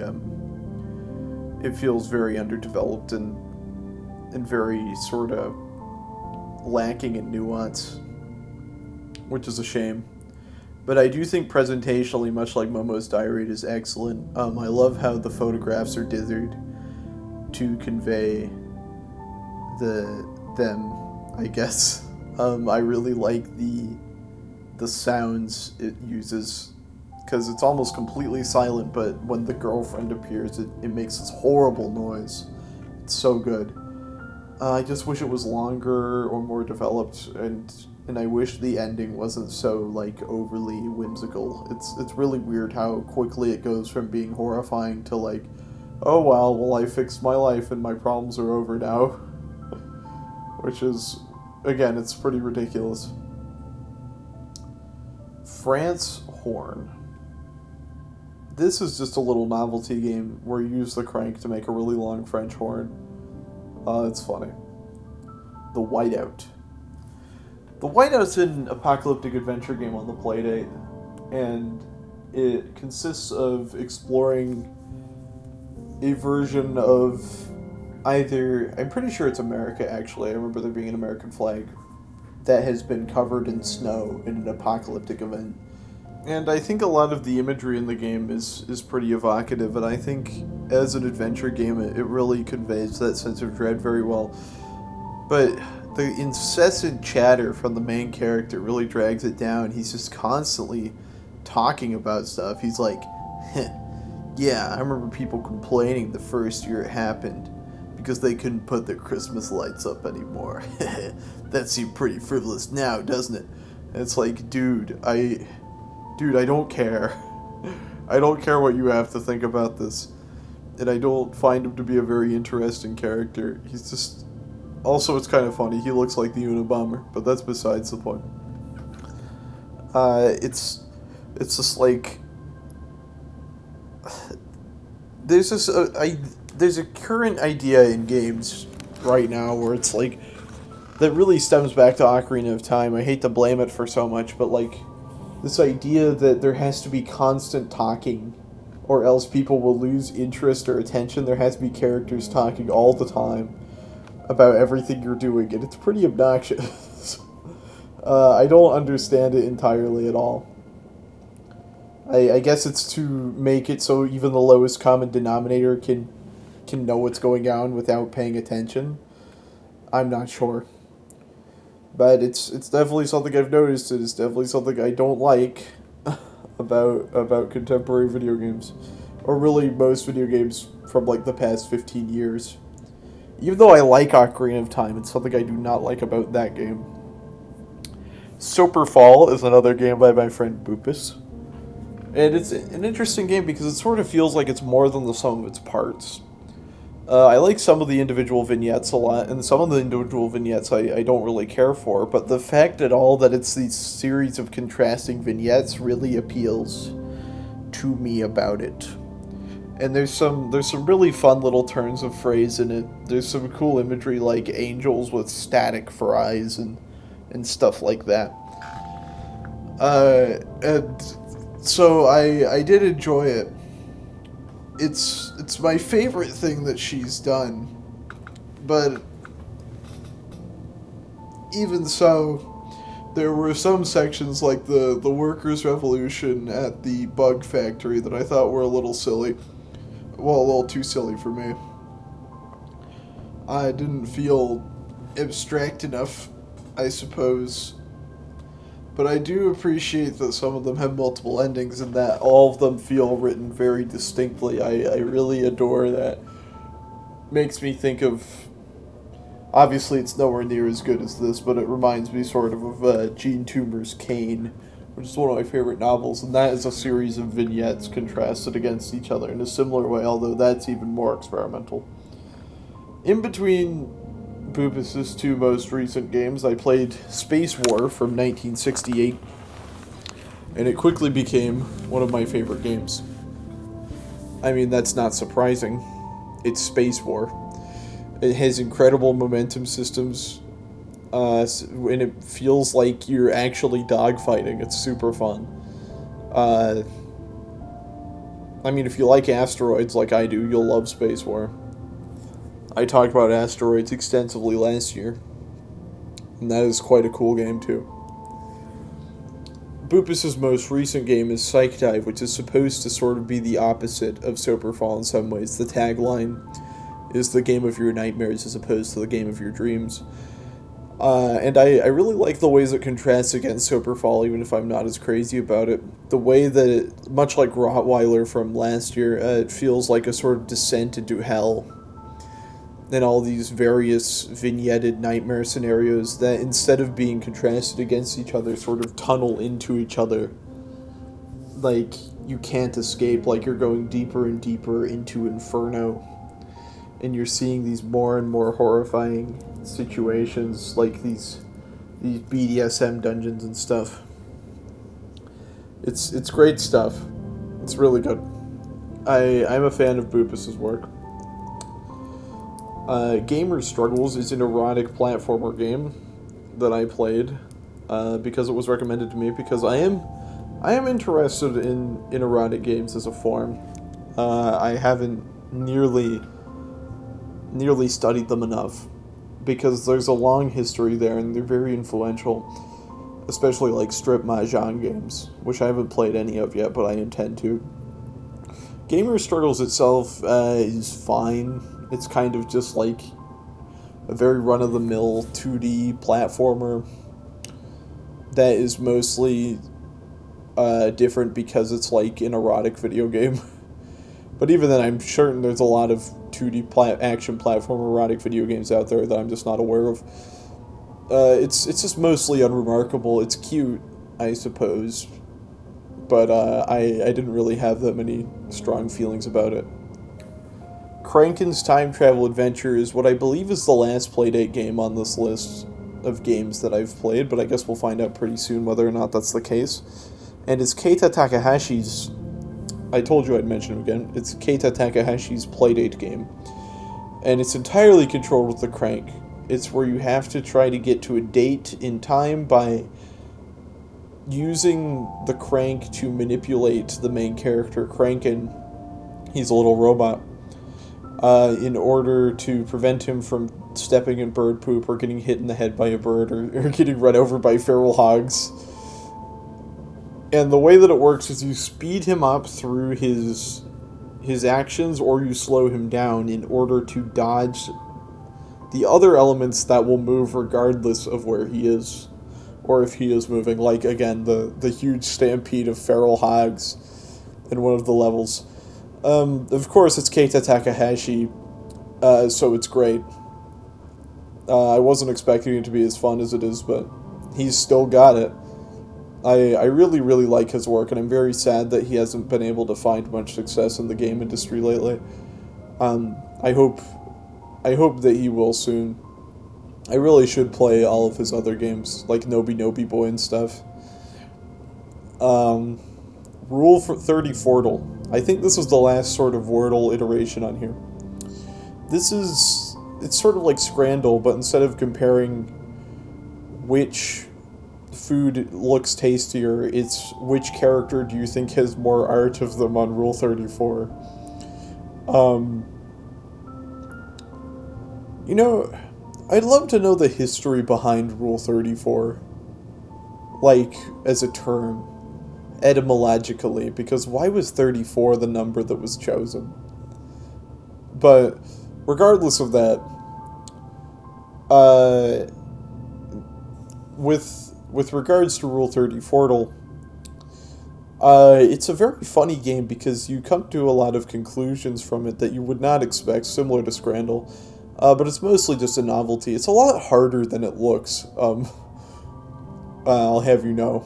It's very funny. Hamu Hamu is an RPG Maker game from the early 2000s, I think from 2000 actually, where you play as a pre-rendered hamster, and it controls in a very funny way where you have to hold the mouse in the direction you want him to go, and he will very slowly ambulate across the screen.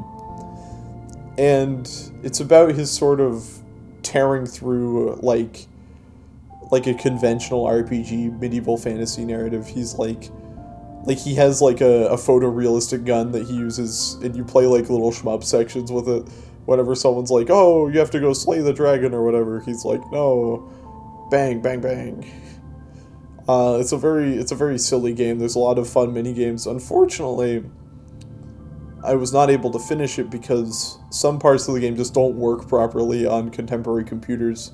And I haven't set up like a Windows XP or anything for the purposes of playing these older games. So there was a point where I just couldn't beat the game anymore. But what I played of it was really, really funny, and I enjoyed it. Especially the music. The music is constantly just like... Like,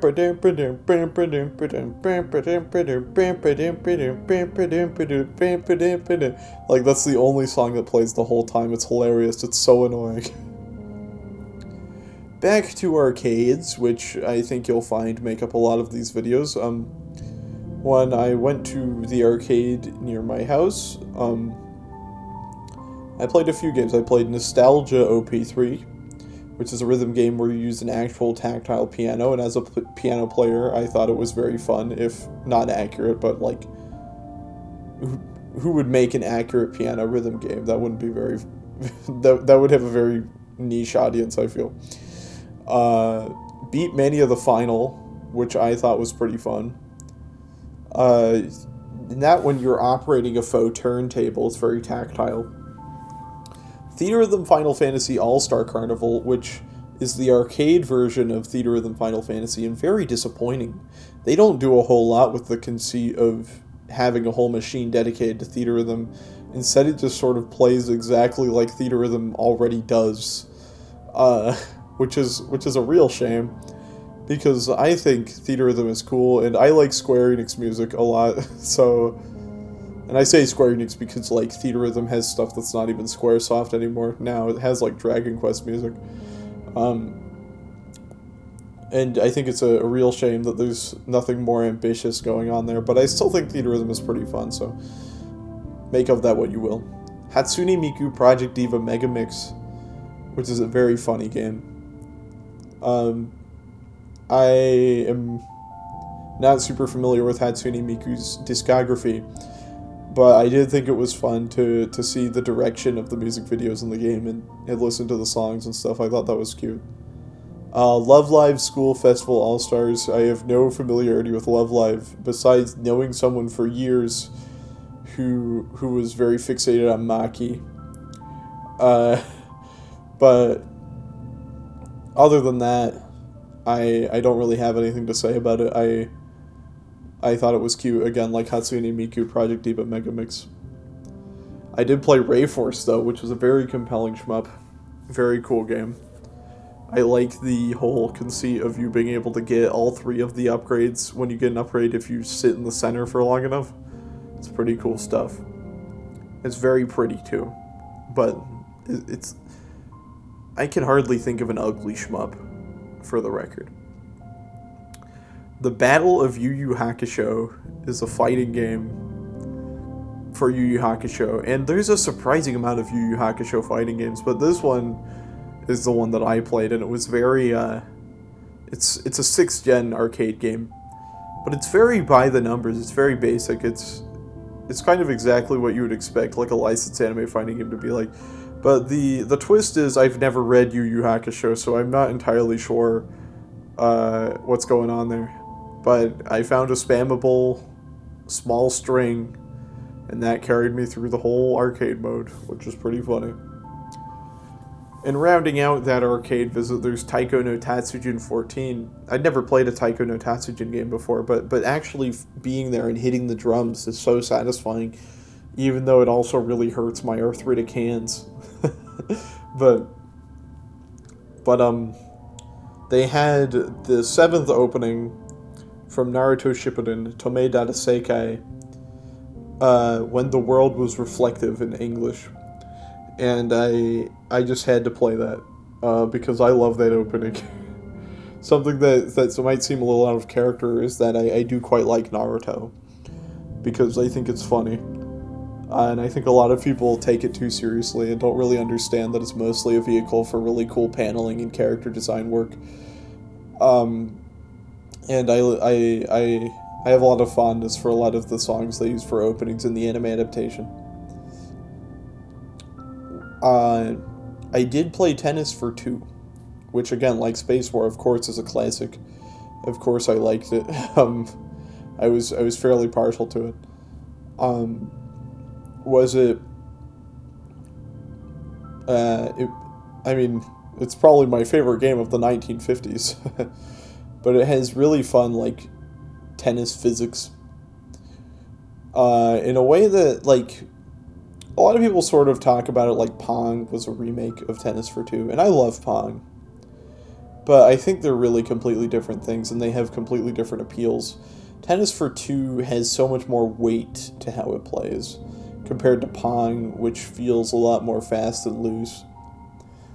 But again, I really do quite like both of them, and I think they both can exist. I also played OXO, which is a very early tic-tac-toe game, and it sucks because it's tic-tac-toe. And I played the Sumerian game, or at least a recreation of what was understood to be the Sumerian game. The original Sumerian game was like just deleted after it was created in the 60s. But I thought it was a fun early resource management simulator, even though it was kind of easy to prevent locusts from eating all my crops because I just kept planting a bunch of them, and the locusts sort of didn't know what to do about it. Like, come on, guys. I didn't know the Sumerians had it so easy. I played a recreation, well, not a recreation, I guess, a creation, because it was never actually made, of the cathode ray tube amusement device, which is potentially the earliest video game. from 1948. I say potentially because it wasn't actually, like, developed. It was just a design schematic that was then developed into a game later. Much later. Nearly 100 years later. But it's very basic. You sort of just place decals on the device and you, like, aim at them and shoot them, and then they explode. Not actually explode, but, like, they go bang. And it's supposed to simulate combat, but it doesn't really do a very good job of it. A game that does do a very cool job of what it's doing, though, is Hotline Miami, which is a game that I have some mixed feelings about, but mechanically it's stellar.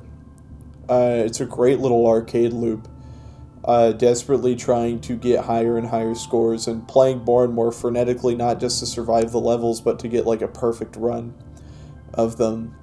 And it's so, like, visibly grotesque and ugly in some great ways. I really like how it looks. And the soundtrack is phenomenal. My main gripes with it come into play with the narrative it's conveying, because it's very, like, overly moralistic about the act of playing video games in a way that I think I used to find compelling, but now I just sort of find trite.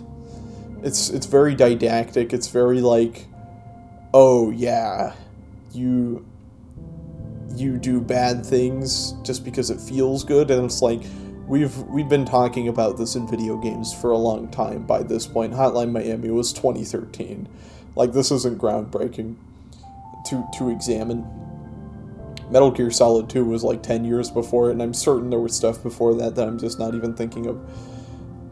But that is all fine because it's a really, really fun game. And really special in how its levels and stuff are made. I really like the impact of the sound effects too. I haven't gotten the true ending yet, so I guess maybe my opinion's still up in the air, because I have to go find all the little puzzle pieces.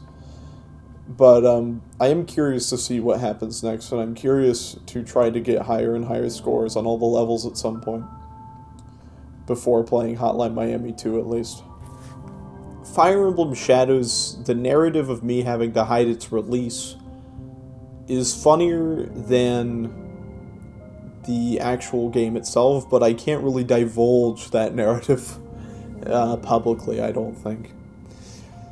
But that aside, I know you're probably asking so many questions about that, but I refuse to answer them. That aside, the conceit of Fire Emblem Among Us, where you play as a boy motor puppy girl, is incredibly funny. A boy motor puppy girl lesbian, I should add. The actual game itself isn't that fun. I mean, it's pretty easy to tell whoever the imposter is, and it's Fire Emblem with cooldowns, and it's like, who wants to play Fire Emblem with cooldowns? I already find Fire Emblem incredibly boring at the best of times, so turning it into, like, an Among Us style mobile game with, like, cooldown based combat is only gonna make me like it less. But it is what it is. I mean, at least we got a very, very funny game out of it. And yes, I really do mean that she's a boy motor puppy girl. She's a puppy girl who's pretending to be a boy, so she can marry a woman, because there wasn't a male heir to the throne. It's very funny. Flowers, Sun and Rain, Murder and Mystery in Paradise. Flowers, Sun and Rain quickly became one of my top 5 games, and it's my favorite game that I played this year easily. But I'm not going to be talking about the actual Flowers, Sun and Rain first. I'm going to be talking about the DS version, because this is one of the rare times I've played a remake before the original, because the original Flowers, Sun and Rain is not in English, and my command of Japanese is not strong enough for me to have played the original game and read the script. So I played the DS remake, which does have an English translation. And so I'm going to talk about the differences in that first, because I did end up playing the original afterward.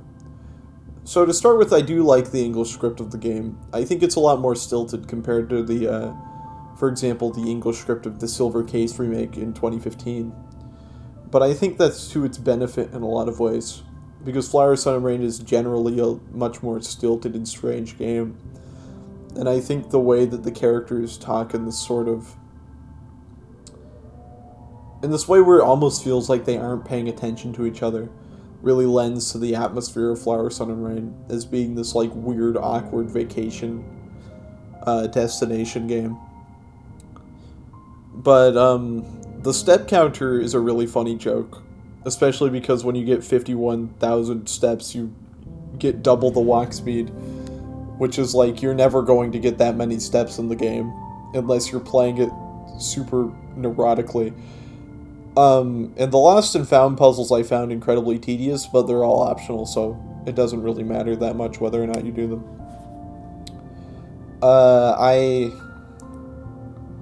I also like how the DS version looks a lot, even though I do prefer how the PS2 version looks. The DS version almost looks like a Renoir painting. It's really abstract and sort of blocky and hard to make out in a way that I think is very cool. But I will get more into my thoughts on the game proper after the next game, Escalade, which is by my friend Takarish, who of course I have spoken of in previous year in review videos because she has made games before that I've played, like Infectoid. Escalade is a pretty fun game. It's a short arcade game that's a recreation of the French L'Escalade incident from the 1600s, I believe. I don't remember the history very well. I wasn't paying enough attention. But it's fun. You have to pour I believe it's like oil or something on people trying to climb up the walls of the city of I think it's Geneva. Again, my command of the history is not the strongest. I don't know that much about this particular period of wartime. But it makes for a very fun arcade game because you're constantly having to refill your oil and manage your resources in a way that's cool. And there's a very hard difficulty where it's impossible to win because you can't refill your oil, and I find that very funny. The original Flower, Sun, and Rain is one of my favorite games of all time. I mean, I said that before. It's so beautiful. The soundtrack is amazing. Oh, I didn't mention it when talking about the DS version, but the way that converts the soundtrack is very great too. But the way that it remixes a bunch of classical music like Ravel's Bolero or Clair de Lune or From the New World especially, I love the version in this game. And Air on G is fantastic. And it lends to this odd postmodern feeling that you have throughout the whole game, that this is sort of where we're stuck now, at like this supposed culmination of history. And it's just all these disparate elements coming together, trapped in this isolated vacation island where nobody can really connect with each other anymore, and they're all just sort of performative constructs for the purposes of video game, which marries all the mediums into one. I quite like Flower, Sun, and Rain. I like the amount of walking you do in it. I don't understand why people think the amount of walking you do in it is especially tedious or difficult. I've always taken it to be sort of laughing with you rather than at you. It's very exasperated at its own asks. Although even if it was laughing at you, that wouldn't bother me any. I mean, I like the Japanese Super Mario Bros. 2 a lot, and I think that game is hilarious. The bit of Flower, Sun, and Rain where the main character is murdered and you have to play as a different main character for 2 chapters is great. The little interludes with Toriko and her pink crocodile after every chapter are fantastic. There's so many little moments in the game and such. One of the most emblematic jokes in the game is that there's a character named Sundance Shot, who is initially supposed to be in the Silver Case and only very briefly appears in that game, which is the prequel to Flower, Sun, and Rain. Well, rather, the game that Flower, Sun, and Rain is a sequel to. Prequel implies that it came out after Flower, Sun, and Rain, which is not the case. But Sundance Shot briefly appears in the opening of the Silver Case, doesn't actually appear in any other capacity throughout the game. And throughout Flower, Sun, and Rain, he becomes a major character in the second half, and he keeps asking people like, hey, do you remember me? Do you remember Sundance Shut? And everyone's like, who are you? and, and I feel like that joke is really emblematic of the type of game that Flower, Sun, and Rain is. It's a really aesthetically compelling and self-indulgent game. And I really, really do quite like it. I think the part toward the end where you have to solve a bunch of randomized math problems is so good. It's so funny.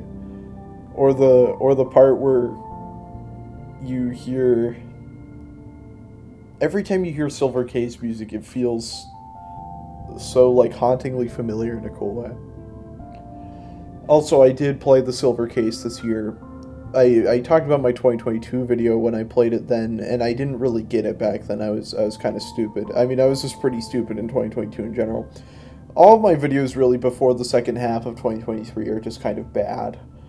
I think the Divine Comedy video from 2023 is probably my first actually good video, but that's all in aside. I just feel very self-conscious about my older work, and whenever people talk about it, I'm like, oh dear. Oh goodness. But yeah, Flower, Sun, and Rain is great. I really want to do a more in-depth video about it eventually. I probably will. I've got some ideas for it. But I'm currently working on something else that you won't see for 20 years. Once I'm done working on the first part of that, I'll start working on more normal videos, which you will see next year. Fortune Street is a fine enough party game, although I didn't really get to play a whole ton of it because it turns out that that it's easy to get distracted from playing it. That's all I'll say about it. It's kind of boring. It functions oddly as an aphrodisiac. That is all I will say. It's funny that it's like a Dragon Quest Mario Party crossover. Well, obviously, Itadaki Street existed before the Mario characters were added to it, but Fortune Street specifically has Mario in it, and it's kind of funny. Karu.Observer is an interesting example of sort of database fiction. It's very presentationally cool, and has a lot of cool stuff going on. I mean, the whole conceit is that you're exploring an alien computer for information. I don't think the actual information is anything compelling, but the framing device and the presentation are really, really starkly cool. And the ways that the game's gameplay changes to accommodate the different parts of the alien culture is really special. It's completely free, so it's worth checking out if you have an afternoon or two. Sometimes the progression may seem a bit obtuse, but that's a good thing. It should be obtuse. You're investigating an alien computer. Super Hotline Miami Deluxe takes the framework of Hotline Miami and puts it in the context of Super Hot, which is a game from 2016 where when you... I think actually it might have been 2015, where the game only moves when you move. Kind of like Crankin's Time Travel Adventure, like I was talking about earlier. Well, the reverse, actually, of Crankin's Time Travel Adventure, I mean. And it creates a really unique and novel play experience where you reapproach Hotline Miami with this completely different way of engaging with the environments. It's a really fun little novelty. Normally I'm not huge on fan game concepts, but I do like this one, even though I do think it could have probably been achieved better if it wasn't a fan game in any capacity. Danganronpa Trigger Happy Havoc is an interesting game to talk about. It's a game, it's a visual novel that plays with form a lot, becomes a shmup, becomes a lot of different things, and is largely carried by the fact that it's really funny and crass and has an incredible localization. Like, its writing is really funny. Monokuma, the host of Danganronpa the Death Game, is just such a delightful character to watch torture these poor eclectic sods who are trapped in it, and who aren't really willing to work together with each other either. And the thing that gets me about it, though, is the way that people talk about it is as if these games are offensive or crude on accident, that they weren't purposefully going to for that. But I think these people sort of miss the point.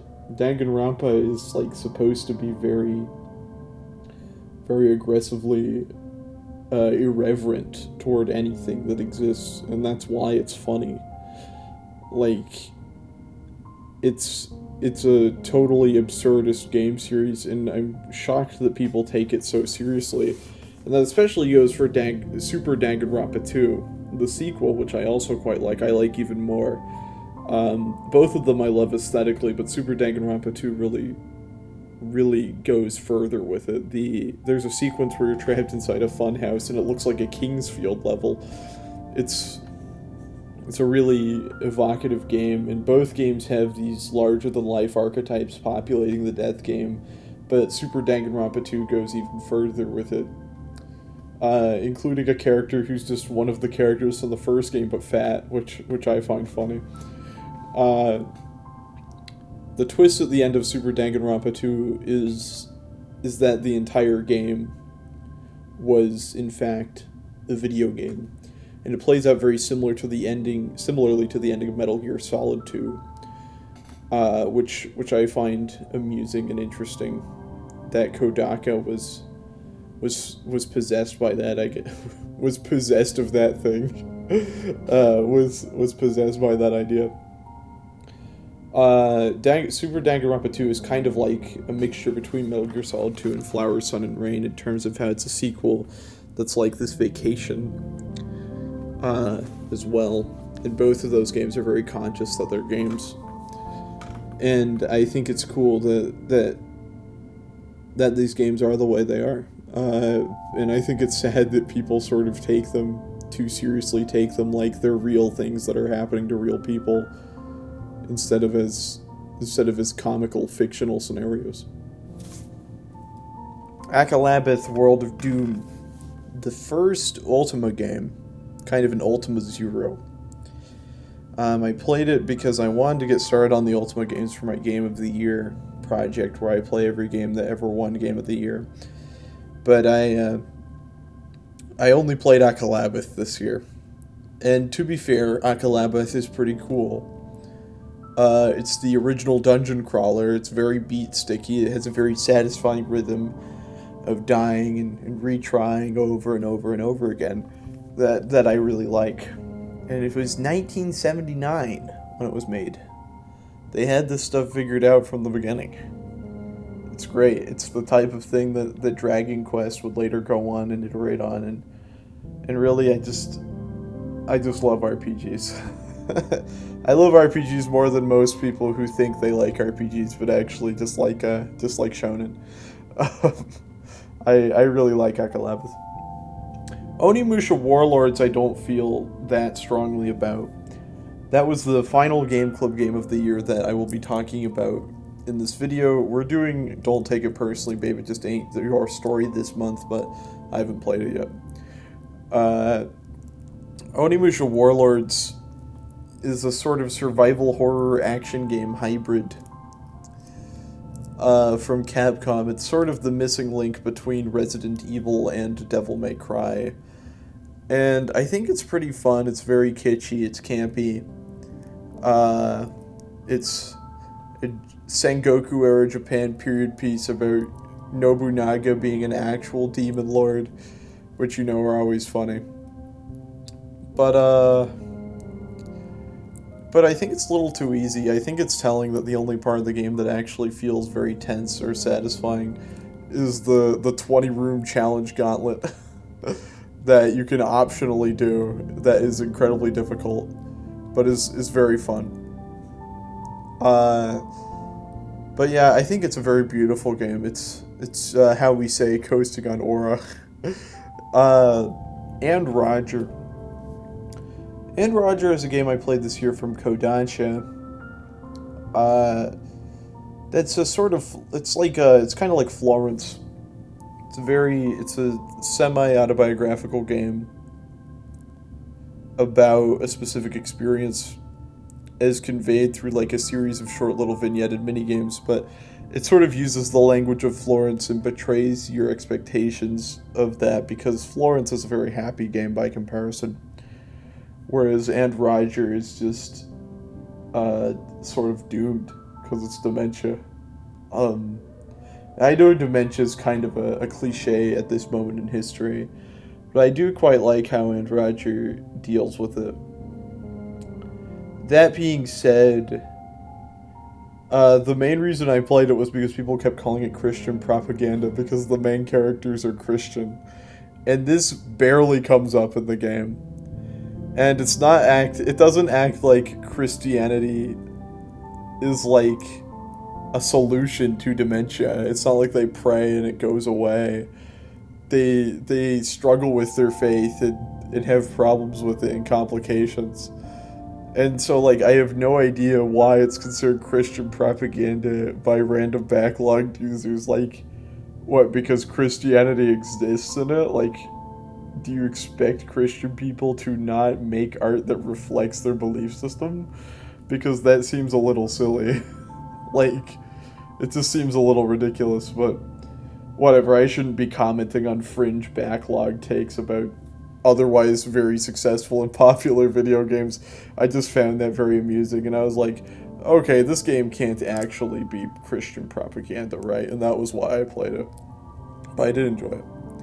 Twilight Syndrome Murder Case. So I've never played a Twilight Syndrome game before, but in Danganronpa 2 there is a sequence where Monokuma creates a fake Twilight Syndrome game for you to play, and I thought it would be funny to include here.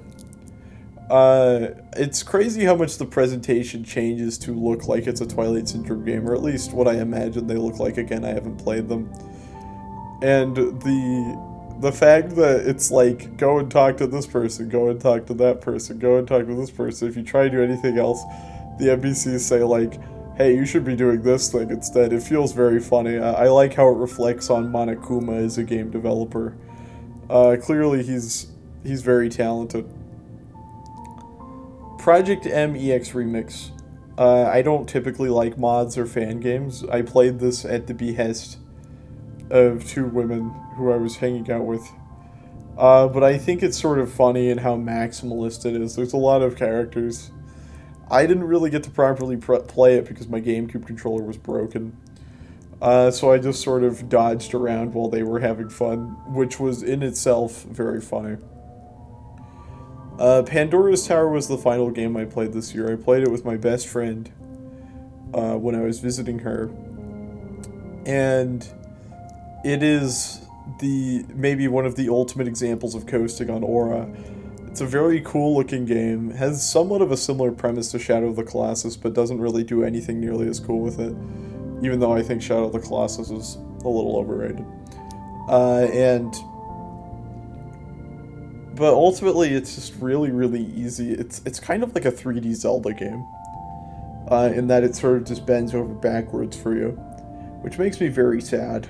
Because I was looking forward to Pandora's Tower, because I think it's very aesthetically cool. Hopefully the last story, one of the other Project Rainfall games, won't disappoint me, because I love Sakaguchi.